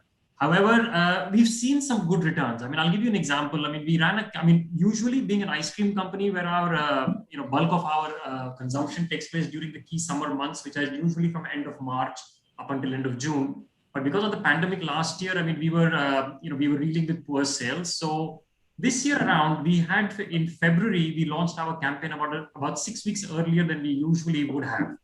And you were fortunate that you did it 6 weeks earlier. Absolutely. I mean, and we also, we carried on in the month of March. So we started in the beginning of Feb and we carried on in the month of March. And that led us to our highest ever sales. So this March, we had our highest ever sales. I mean, very lucky, just before the second wave came in. So we see some very good ROI coming in. I mean, and the product that we particularly advertising shot through the roof. We got a 4x sales on that particular product that we were advertising. Gargi, you want to post a question? Please go ahead. So first, welcome everyone to our session. And as a Bengali born and brought up in Calcutta, I'm very much emotionally invested also in the event, and very excited to know, hear from all of you, from all the local brands, Mahesh. So my first question is to Mahesh. So during all the previous panels, we heard that Bengal market has some unique taste when it comes to content. So what are the unique factors in terms of advertising also, if you could explain, Mahesh? Like you have been here in this market for so long. Yeah, especially for local brands, what platforms do they use, and what platforms do you recommend? Do you recommend news? Do you recommend GECs? Do you recommend OTT? Do you recommend digital, print, outdoors? And what do you see for local brands? The two top media that we normally take are print and television. And small clients, or when they start, I wouldn't say small clients. Clients when they start normally start with print. Okay, they may or may not have money to make a TVC, but as they get along, I think everyone is ambitious enough to expand the business, and they do make a TVC. So then they do come on to television. And the way I see it, the reach of television is far ahead in Bengal as compared to print or any other media. If you take TV, you can get around, say, 75 to 80% reach. In print, your reach will stagnate at around, say, 30 to 35% at best over here. And if you go to rural, it's even more, because print does not reach rural. And as you know that Bengal is approximately 68% rural over there. And digital also, despite whatever has been said about digital, let me tell you, reach of digital in Bengal, urban is, say, maybe 50% at best. If you go to rural, even I'm talking about once a week, would be, say, around 30%. So everyone does get excited about digital. And but for most of our clients, when we have started with print because you want to boost trade. You want to boost the trade to support you. And jo dikta hai, wo actually bikta hai. That is important. And you television, you're competing with thousands of advertisers. So it's never enough at some point of time. Until you grow really big and you have a share of voice or share of presence on TV, then it works. But if you're going to put 2 spots on 2 programs in a day, I don't know if it works, rather than putting a half page in print. So that's the way it starts. And when they grow a little bit more and they start spending, say, 5 crore, 10 crore, you get ambitious, and then you want to get onto television. And Bengal is a rich ground for TV, let me tell you that. As many of the panelists have said, actually, is that if you go to any other market, national television has got inroads over there. So if you look at Maharashtra, which they were saying, 60% is national and 30% is regional and 10% is our other channels. In Bengal, you cannot capture Bengal without TV. 60% is regional TV. Simple blank. You can do what you want. But you cannot get Bengal without regional television. Then what you decide to take from that is your pick and choice, whether you take news, you want more frequency, or you want more reach, because you can keep taking hundreds of spots. And there was a client of mine, he said, no, I want to go for quality. I don't want to be having thousands of spots. I want to be in the quality programs. My brand stands for quality. So you may pick and choose. And let me tell you, there have been brands who said, I don't care about any of the program. I just want to be on a Dadagiri or Saregama part. Don't tell me about the CPRP. And Mr. Gaurav Khemani is right in front of me. At one point, he took a decision. Don't tell me all the CPRP calculation. Don't tell me that it's the ER. I want to be on the top program. I want to be seen. I'm a top brand. I want to be seen on, I think it was Saregama Pa that time or a Dadagiri. And he said, I want to be on that. I don't mind if I have to spend more. So if you ask me, in short, I'd rather my clients here, let them speak about their journey and the experience. But that in short is how we look at it. TV is extremely important for any advertiser in Bengal, any advertiser, and even national advertiser. I get that, yeah. So, Shagnik, you're a shoe brand, and you're restricted to a local terrain, though you may be also found in other, especially you're known for your Hawaii chappals mainly. So, Shagnik, are you there? Can you tell us about your growth story? So, basically, it's just been 2 years that we've just gotten a brand ambassador, and we've taken you can say a slipper company to more onto the outwards to the best sports shoes that are out there. And even though we were making products in the Nike standards and things like that, but to let the people know, I think the advertisements in the TV as well as digital media did a big part for us, and Mr. Murmani helped us a lot on that. And yeah, it was a very good journey. And but at the same time, I would want to say that the fact that the TV is the best to reach the mass, of course, and no questions in that. But to show the real technology, what goes in a shoe, all right. I think in that aspect, like the TV showing it in TV is really good. So how have you put that into practice in terms of showing that the best technology? Is it through TVCs? Is it through branded content? Or is it through integration into shows? Mostly TVCs, and we've basically we've taken a funny route towards showing the technology. We've been showing a duo of Saurav Ganguly and the dog, and trying to show how the dog actually puts his shoes into the washing machine, and showing the conclusion that these are shoes that if they get dirty, you can just chuck it in the washing machine. So these kind of aspects, it really worked out for us. And within 2 years, we've already gotten to a 20 crore bracket just with the sport shoes. Fantastic, guys. But you're competing with the majors, Nike, Adidas, competing with local brands, Action, name the brands. So what does that mean for you as a company which is wanting to corner a share? Are you restricting yourself to local markets, or are you spreading out? We are spreading out. All right. But at the same time, we do have a bit of an issue from the infiltrated goods that come in from China. And most people, I think, they are okay with a tick in their shoe, and that's just the approval they are looking at. Okay. And so that really that really takes our market segments in a different aspect. So if these infiltrated goods stop, I think which we are on the journey to, so that will help us. So Gargi, Kia has not been asked. The lady's been waiting. You can speak to her now, please. So Kia, first I would like to know how's been the growth of your brand in last few years, and especially in terms of competition. We are seeing now many other beauty brands emerging who are into Ayurveda, and also some personalized brands are also emerging. And then on the other hand, we have apps like Nykaa, Purple and all. So how is the overall scenario faring for you? Good evening. প্রথমে আমার সবাইকে জানাই স্বাগত। আর এখানে সবার সামনে এসে আমার বেশ ভালোই লাগছে, সবার কথা শুনেও খুব ভালো লাগছে। প্রথমে বলি যে আমাদের ব্র্যান্ডটা শুরু হয়েছিল বেশ 16-17 বছর আগে।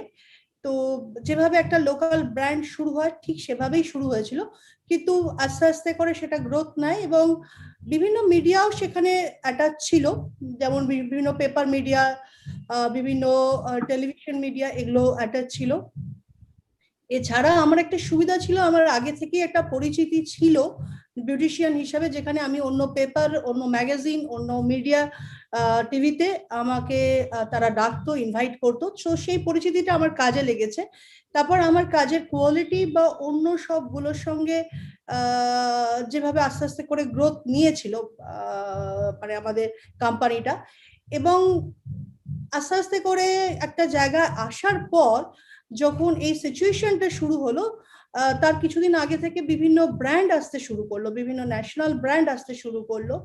তো ন্যাশনাল ব্র্যান্ড আগেও ছিল, তো তাদের সঙ্গে কিন্তু আমরা ন্যাশনাল ব্র্যান্ডের সঙ্গে মানে মানে কি বলবো, সামনাসামনি থেকেই আমরা মানে ফাইট করেই আমরা আমাদের কাজ করেছি এবং খুব ভালোভাবে কাজ করেছি, এবং বলা যেতে পারে অনেক ন্যাশনাল ব্র্যান্ডকে পিছিয়ে রেখেই কিন্তু আমরা কাজটা করেছি।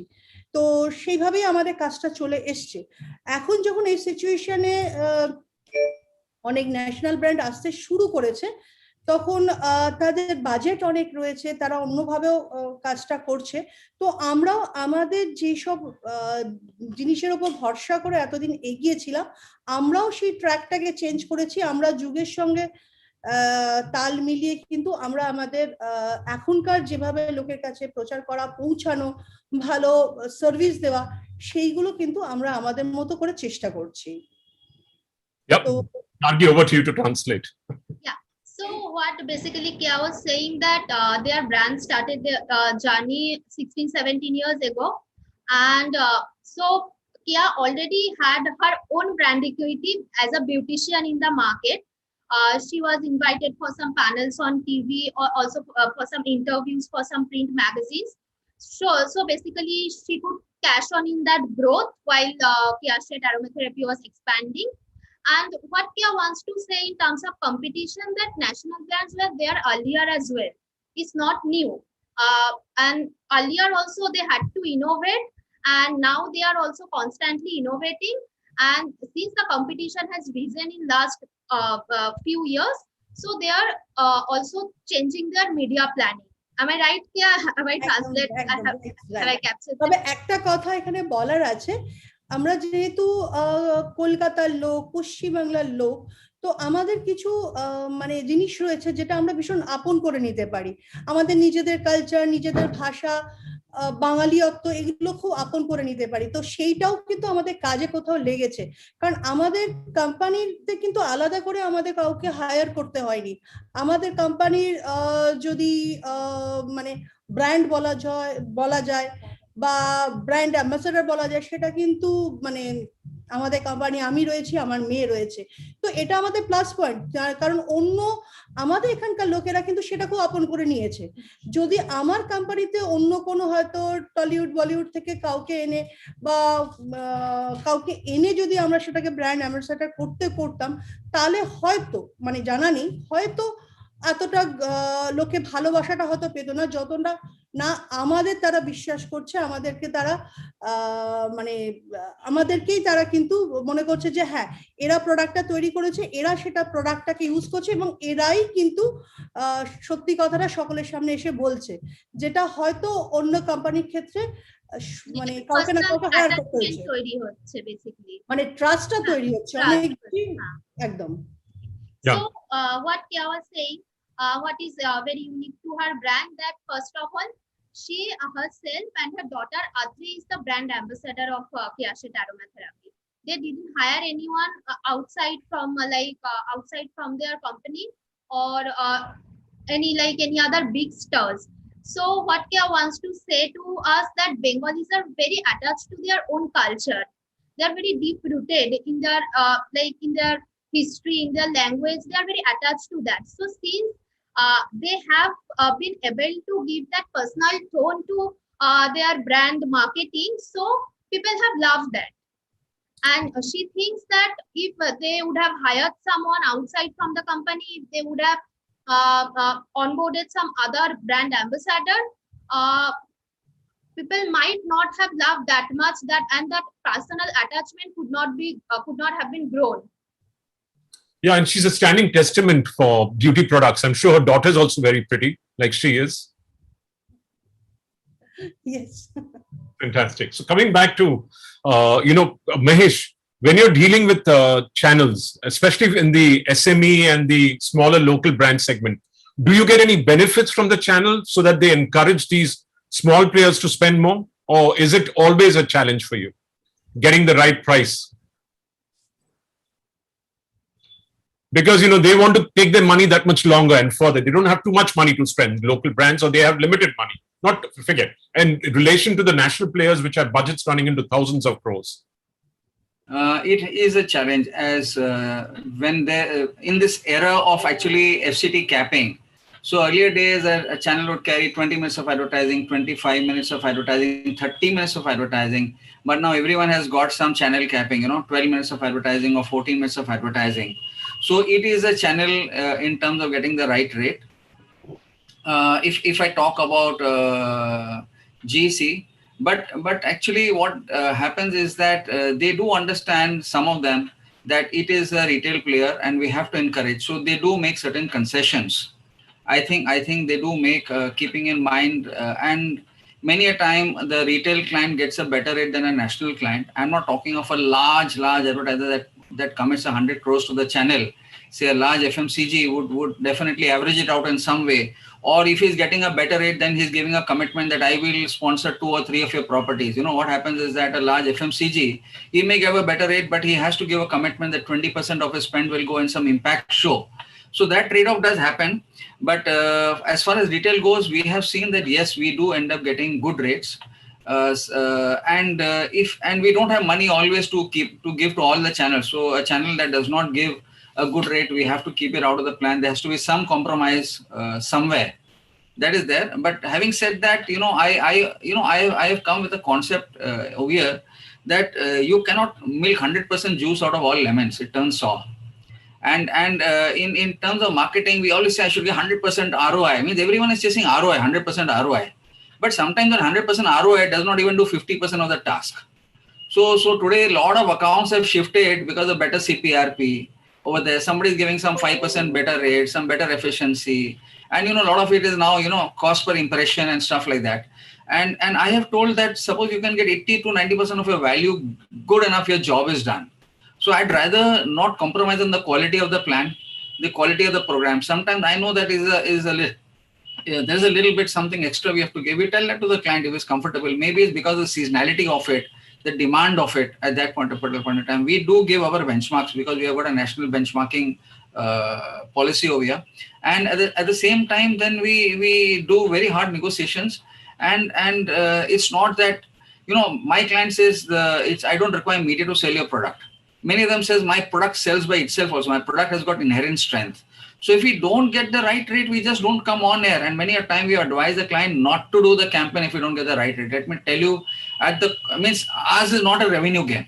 At least in our agency, is not that I have to build as a revenue game. I have to do some monthly revenue, nothing like that. If the rate is not right, I don't want to send a wrong principle, a wrong benchmark in the market. Moment I get a wrong rate for one client, that becomes my standardized. So, and most of I think the media sellers have understood our sort of a stand.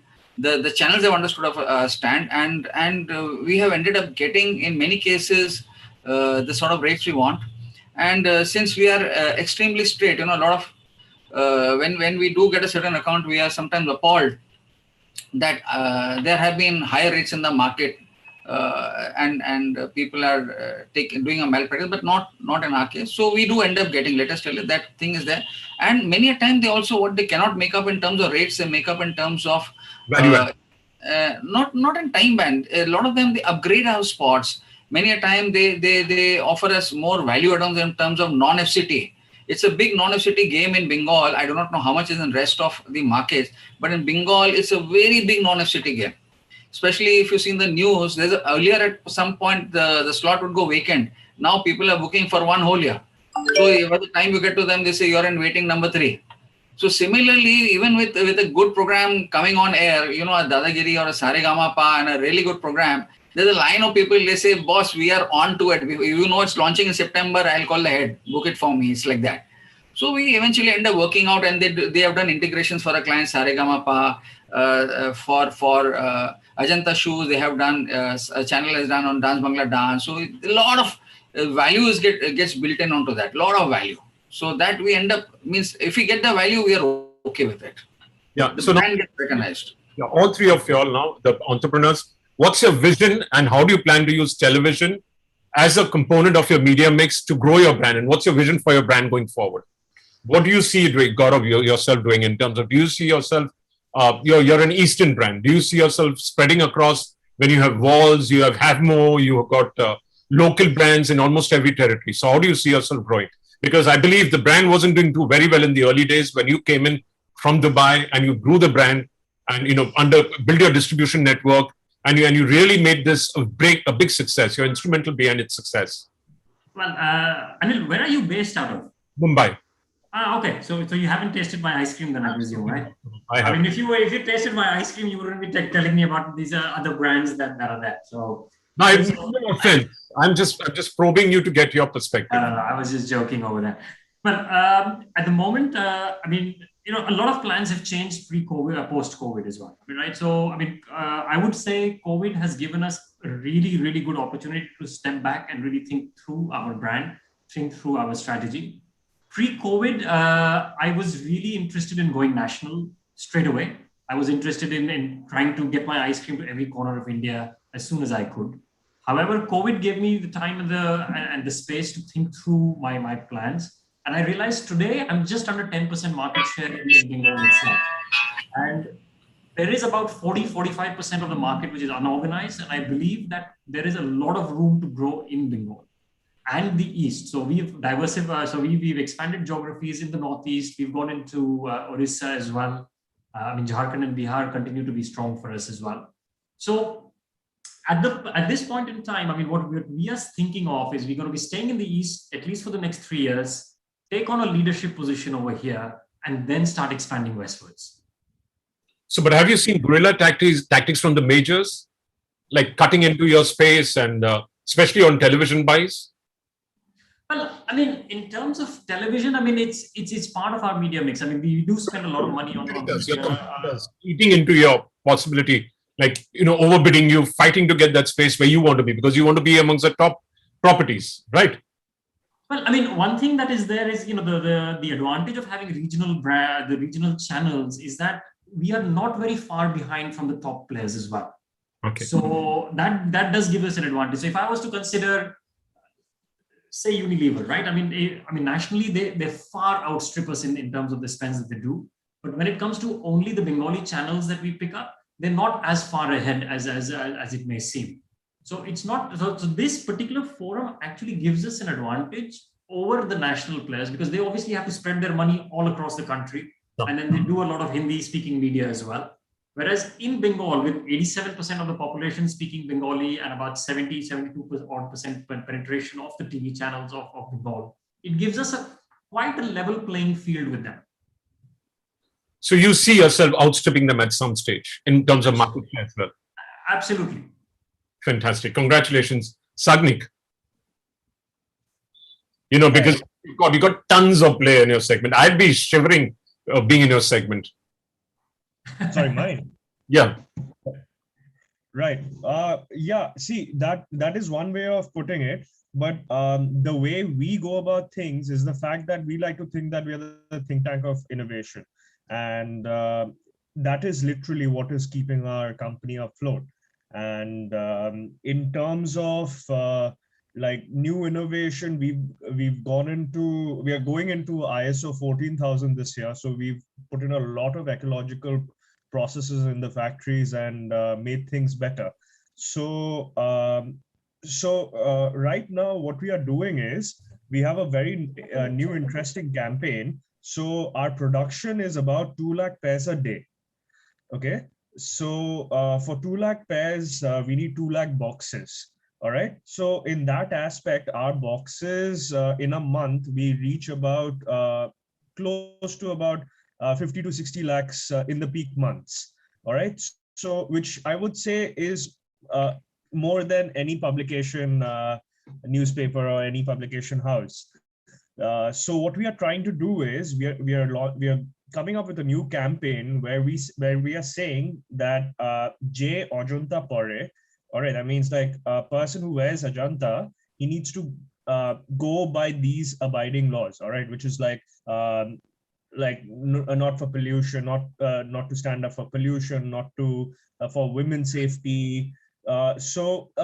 This whole pandemic, the fact that everyone's been sitting home, we've been working in these kind of factors, and we've made our processes more ecological. We've tried educating our customers how to go about things right now after the pandemic, where they need to be more environmentally cautious about things. And so on that aspect, that goes with the Ajanta aspect. And for the sports also, we are getting into football boots, cricket shoes. So in each of the sector, we are trying to plan something new. Fantastic. So you're not just focused on men's shoes, you're focusing on unisex shoes as well as men's shoes and sports shoes for women, sports shoes for kids, sports shoes for professional athletes. That's right.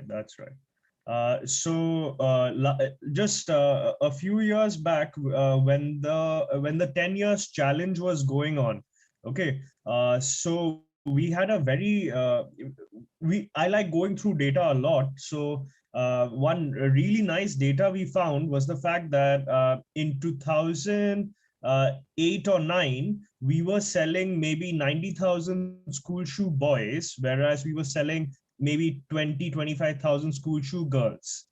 All right. And now after 10 years, our girls school shoe numbers have gone up more than the boys. So this year we are trying to target more of the women customers, and the whole segment as a whole. Hats off to you, because and the competitors, the national brands are not, apart from the infiltrators, the national brands are not coming at you. They are, but like I would say, we do have a very we do have threats of entries, all right, where we guard that pretty well. With our quality, we are still one of the only manufacturers in India that still use rubber. All right, so somehow like the Bengali consumers, they like to smell our product, and they literally judge how much rubber is in it. And then even our chief chemist won't be able to do that. But still, we are culturally embedded in the Bengal aspect. So yeah, so I get that. So you're going forward, you're not looking at a national presence. Are you looking at a national presence? Are you going to use television more? Are you going to shift from local to national?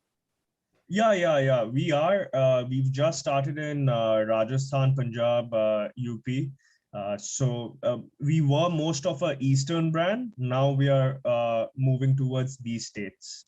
So you will start national, or you'll go regional in these languages in terms of television in those languages, or will you go national as an advertiser? Mostly, we will be taking a few national channels, but at the same time, we are more keen towards the regional channels that we go on with. And how much has your budget? How much have your ad budgets increased by? Have they gone up by 300% now when you're going national, or 500%? Not really. So usually before we were spending about 4 to 5% of our turnover.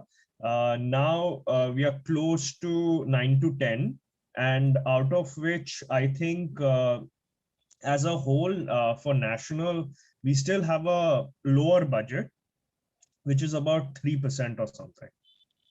Okay, fantastic. That's a very high spend ratio on marketing. Over to you, Fokia, now, please, Gargi. Unmute yourself. You're doing it like me, not unmuting yourself. Sorry.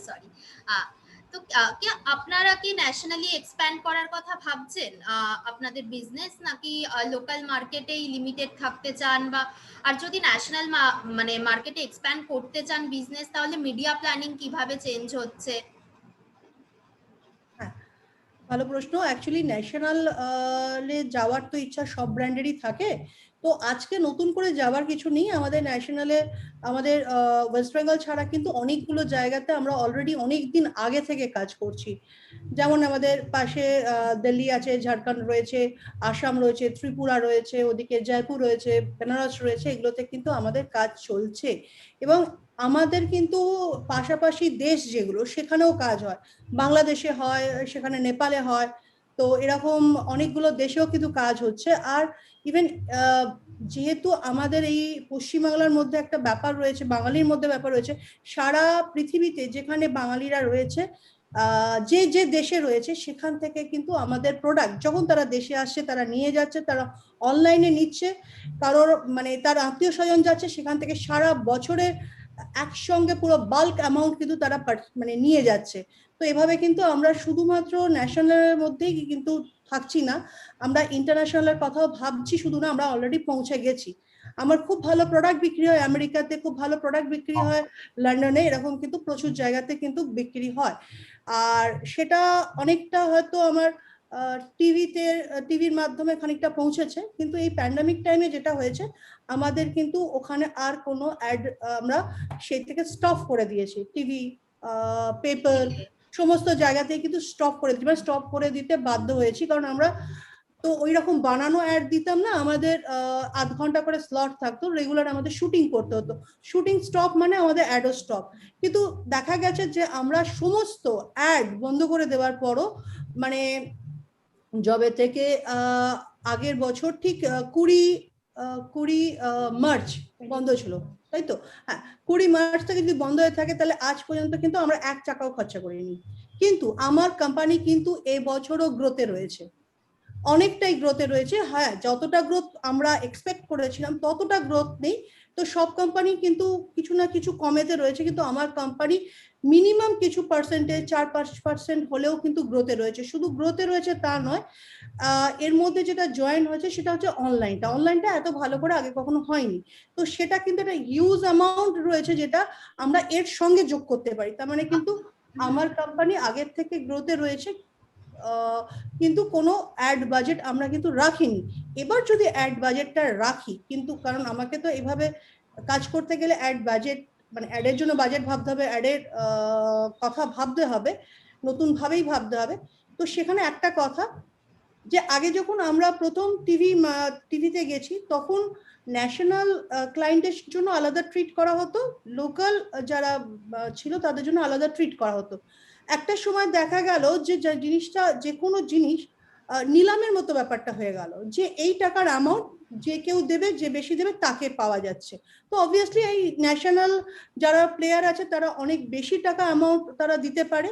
তো যখন আমরা একটা সময় দেখা গেছে যে local যারা রয়েছে তারাও কিন্তু বছরে টিভি মিডিয়াতে অন্তত 25-30 কোটি টাকা তারা কিন্তু ইনভেস্ট করতো, খুব কম করেও 25-30 কোটি টাকা করতো, কিন্তু আস্তে আস্তে সেটা কিন্তু কমতে শুরু করলো।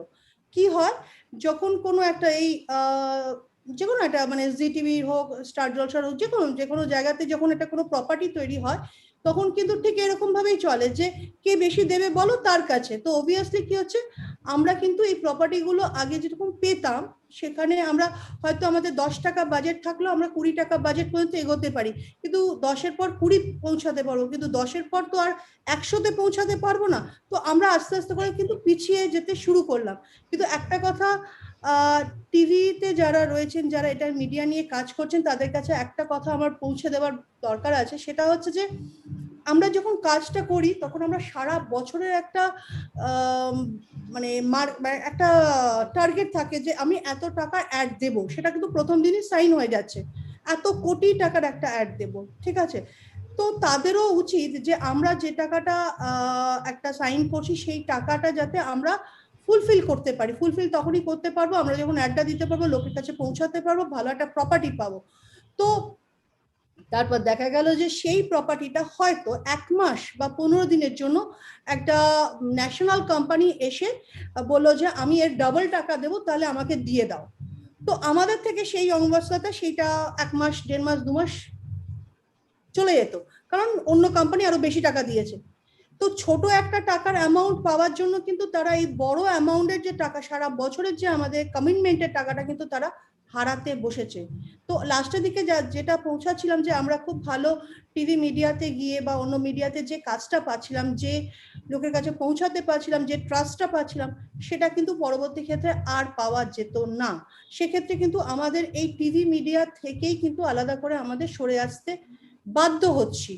ইভেন এখন একটা জায়গা তৈরি হয়েছে যেখানে বাড়ির মেয়েরা যে টিভি দেখতো বসে বসে, তাদের কাছে এখন কিন্তু সোশ্যাল মিডিয়াটা অনেক important.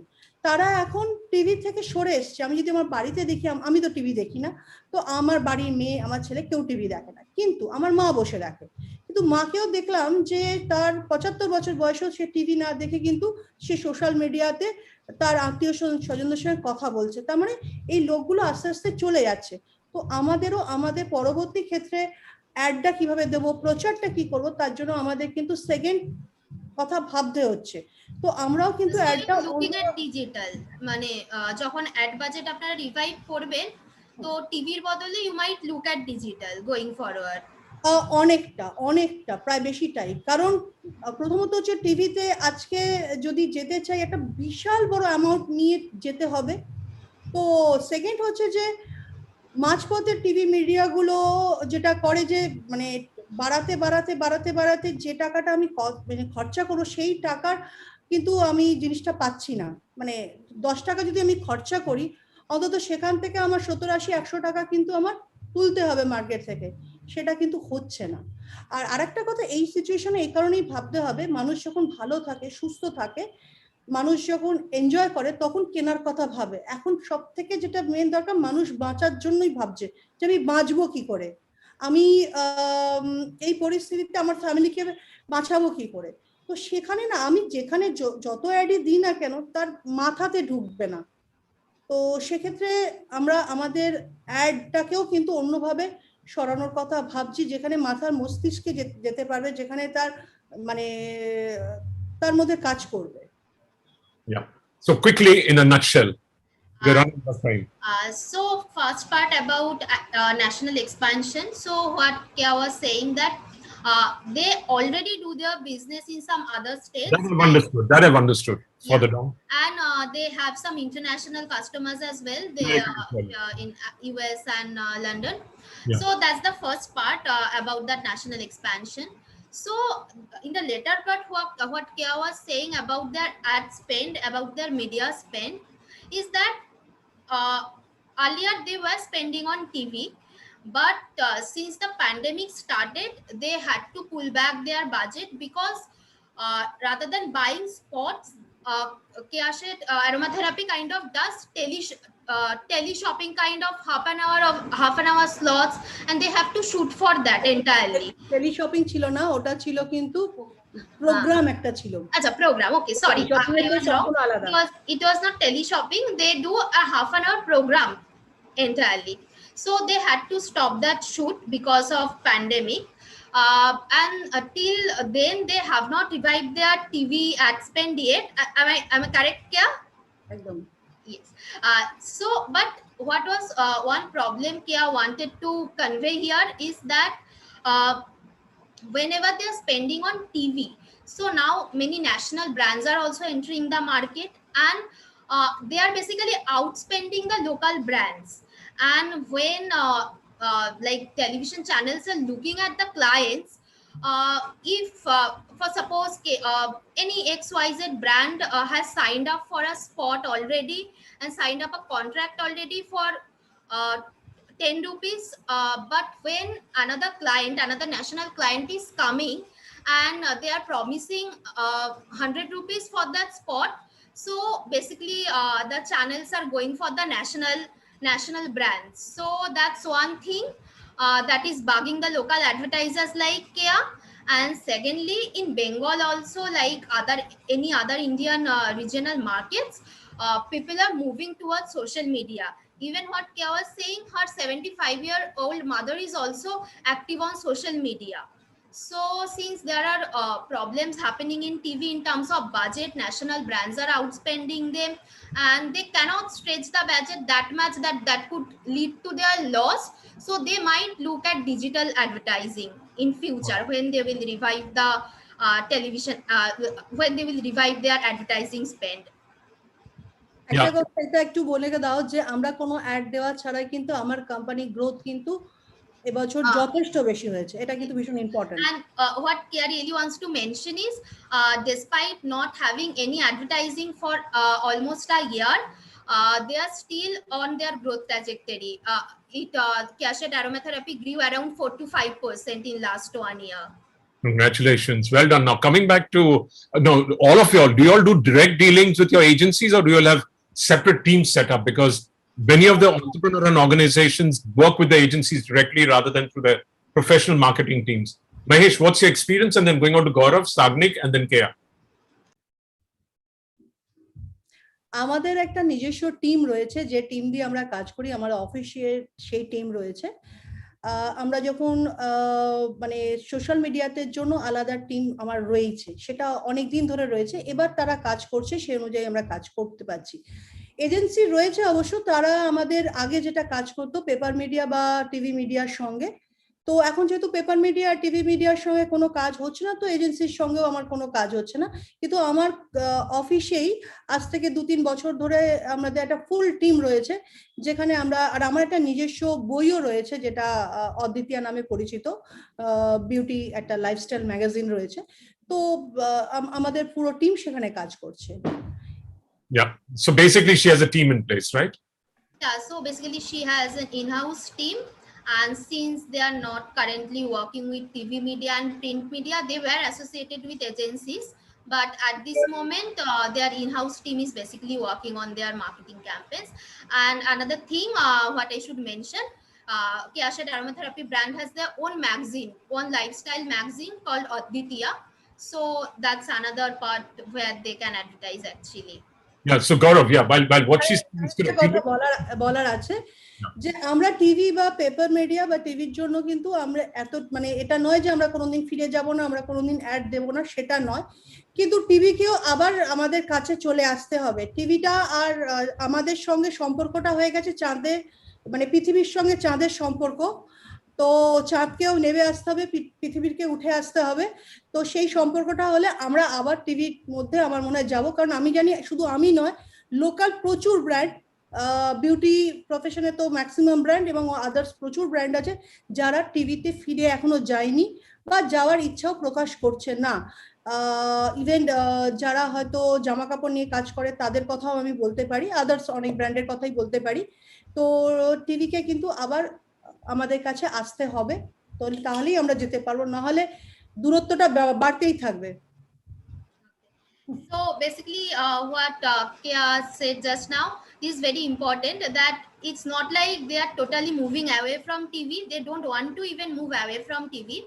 But she thinks that the television channels also have to extend their hand, so the distance, the bridge between them doesn't go further. So that's what she wants. She launched a magazine. She might as well launch a beauty television channel. She might as well launch and use YouTube, use Facebook. Might as well launch a channel. Why go on to television? Launch your own channel on beauty. আর channel তো আছে, YouTube channel রয়েছে, Facebook channel রয়েছে। No, but also on television. Launch your own beauty television channel. হ্যাঁ, অনেকেই proposal দিয়েছে, যদি কখনো সম্ভব হয় ভবিষ্যতে ট্রাই করব, কারণ বিউটির যে আমার বইটা রয়েছে সেটার কথা আমি কোনোদিন ভাবিনি, কিন্তু বিউটির একটা বইয়ের কথা সত্যি প্রয়োজন ছিল, কারণ বাংলাতে কোনো বিউটির বই ছিল না বলে আমি নিয়ে এসেছি। যদি বাংলাতে কোনোদিন মানে বিউটি নিয়ে কোনো টিভি বা লাইফস্টাইল নিয়ে যদি কোনো টিভি সত্যি প্রয়োজন আছে, যদি কেউ না আসে, তাহলে আমি হয়তো পরবর্তী ক্ষেত্রে কখনো ট্রাই করবো, বা ট্রাই করে হয়তো পারবো না, আমার পরের জেনারেশন হয়তো ট্রাই করবে, তারা পারবে, বা অন্য কেউ হয়তো এগিয়ে এসে সেটা ট্রাই করবে। কিন্তু একটা সত্যি প্রয়োজন আছে একটা লাইফস্টাইল কিন্তু টিভি চ্যানেলের। So sir, did you get it? What No, but not really. This was a little too fast. So what you wanted to say that it's actually a good thing, good proposition they might think over in future. And but also if any other channel or any other like any other entrepreneur comes forward to launch the channel, that would be great, because she thinks basically Bengal market needs a lifestyle channel. Fantastic. So Gaurav and Sagnik, maybe you all can get together with her to launch a channel. But and to answer your question, Anil, I mean, my experience is actually very opposite. I mean, completely opposite that of Kia. I mean, I am very involved in the media and the marketing of the brand. And I mean, Mahesh and I mean, not just talk about the media. I mean, we also brainstorm a lot. I mean, we, not just, so the media house, the creative house, and us, I mean, the three of us also get together for meets. I mean, we discuss, I mean, so sometimes the media leads the creative and vice versa as well. But we are very directly involved in this. Fantastic. What about launching a channel with Kia? I think I would rather sell ice cream for now. Okay, Sagnik. Right. So you involved in the buys, or you leave it to your agencies or your teams do it? I tend to see entrepreneurs get direct involved. Sorry. So we basically have an in-house team as well as we take the help of other professionals as well. But in terms of planning, I think Lintas has helped us a lot on that, and yeah, it's also about not completely like we need to use our own experience in the last few decades that we've been working. Even that needs to be used. So I would say it's a good mixture of both. Okay. So Mahesh. Anil, what I'm hearing, the Calcutta clients are the best entrepreneurs in India. Let me tell you that. Yes. We have gone and captured India. You are asking a question, but you see, except for the big factories that set up in Bombay, Delhi, lot of categories, Calcutta is the leader. If you look at plywood, we are the leader over here. If you look at your shoe companies, some of the top brands are from Calcutta over here. If you look at biscuits, some of the top brands are from here or moved out. If you look at banking, also it's here. If you look at TMT bar, it is here. If you look at hosiery, it is here. So, and if you look at your tea, it's here. Tableware, it's here. So, a lot of leaders, Indian leaders are here, in Bengal. So, the entrepreneurship is very strong here. And most of them are hands-on. It's not depending on media. Most are hands-on. And they swear by television. A lot of them swear by television. No, hands-on to the entire process of building the brand. Let's put it that way. And much as the question that you asked, a lot of it sometimes we learn from the client also. Means nobody comes with a 100% knowledge. I've had clients that have corrected my rates also, because they are there. Suppose the client is there and he has got terrific networking in Bihar or in Odisha. So we get that ground rates from there. No seller comes and tells you, I'm giving you the best rate. Today, unfortunately, what Kayadi has said is the correct thing. Everyone thinks of profiteering, It's not that the last time your rate was this and tomorrow I'll give you the first right or refuse that 5% extra. If somebody is giving 20% extra, they will say, oh, something was there 100 rupees last year. This year we made 130, 140. That is preposterous, actually. What she has mentioned is correct. And every time it's a battle. Every time it's a battle to get the rates. It does not come through clearly. And the client support is extremely important because the client has understood this and said, it's not, if you don't get the right rate, we will not go ahead with it. So that is a very big force behind the agency, very big force. Okay. And at the other side, client themselves means they are not, they understand the agency and they are giving also input. This should be the rate. And also like Gaurav has said, Sagnik has said, Kia has been doing. It's always a huge process. It's not like other places you go and give a rate and give a plan. It's not that way. There's a lot of involvement that happens with the agency. The owner, it's an owner-driven. Unlike other corporations where somebody's got a job, after 2 years moves on with his job, he spends the budget and goes away. It's not that. He's not, and over there they're fighting for share of voice. It's a kilo of how much kilo of GRP I got. That way, it's not the same here. So the whole equation is different. All sales driven. Yes. Absolutely. So any last words, because we've crossed our time. Any last words from you on the power of television, on the power of your brand dovetailing with television, And where do you see television in Bengal with OTT, with online, with e-com, all that coming into play for your brands? So do we see being sold online where you have delivery? Anil, I definitely think TV is going to be here to stay, right? I mean, yes, digital and online is coming. I mean, it is our second media of choice today, but TV is by far the number one, and we see that at least into the medium-term future as well. Okay. I agree. And then do you see e-com becoming big for you? And then e-com will be digitally driven. A lot of the transactions will happen. You have the Flipkarts, you have the Reliance Jios, you have all that coming in the future. And you've got, that's Walmart actually. Flipkart is Walmart. And then you've got Amazon. So do you see any shift happening in that space where you'll have to use the Amazon platform to push your brand so that you get noticed, and the Walmart brand to push your brand? Amazon's making oodles of money on advertising online, on its online portal. But Anil, the pandemic has taught us that online is a very important channel, right? I mean, but as Mahesh also mentioned, about like 65-70% of Bengal is rural, and it will take a lot of time for online channels to get there. I mean, the digital or internet penetration is still quite low over there. People are digital only once a week. So yes, while they are gaining in popularity, especially in metros and 5 lakh plus towns, but when it comes to rural India, 5,000 populated towns, etc., it is a long way away. Yeah, Sagnik? Yeah, definitely. For my sector, I would say it is a very important, place. But I just wish at the end of the day that they were Indian owned, another thing.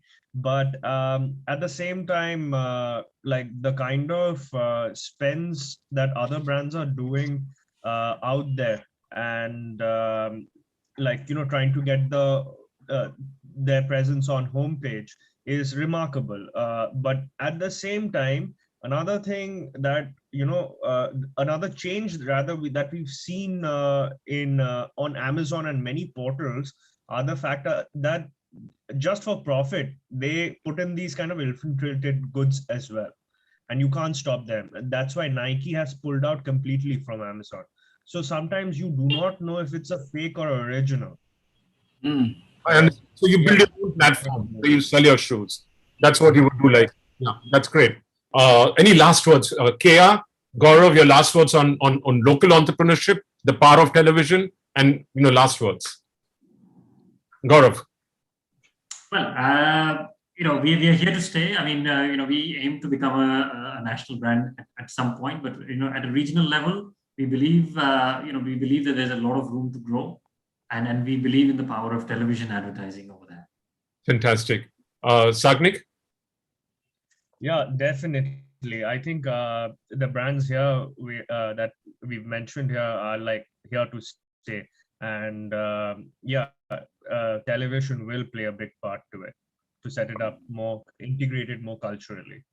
Mahesh, and then finally the last word to the lady. Mahesh. Yes. The way I see Bengal, especially Bengali channels, it also has a great viewership in Northeast.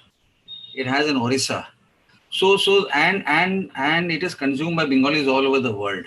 And Bengalis love the state. Bengalis love the brands that are created here. They have a huge attachment, When especially Bengalis come here, they want to pick up their brands. They want to consume their brands. So I think your TV is here to stay, especially Bengali channels is here to stay. And but they definitely need to innovate. There are some very good shows. But given that the shows are there on OTT, somehow they definitely need to innovate. Right now, you're getting a rating of 7, 8, which is very good as compared to your Hindi GEC, which is languished, and top rating would be say 3.5. So that a Hindi GEC is dismal. On the point that KS made, and we haven't touched upon, let me tell you the CPT. We always see a CPRP. The CPT, if you look at a cost of CPT for Bengali channel, it is at 20% premium to a national CPT. So if I have to buy a Hindi GEC and I look at the CPT of that, and today Assam, Orissa, Northeast channels would be discounted to the Hindi GEC CPT.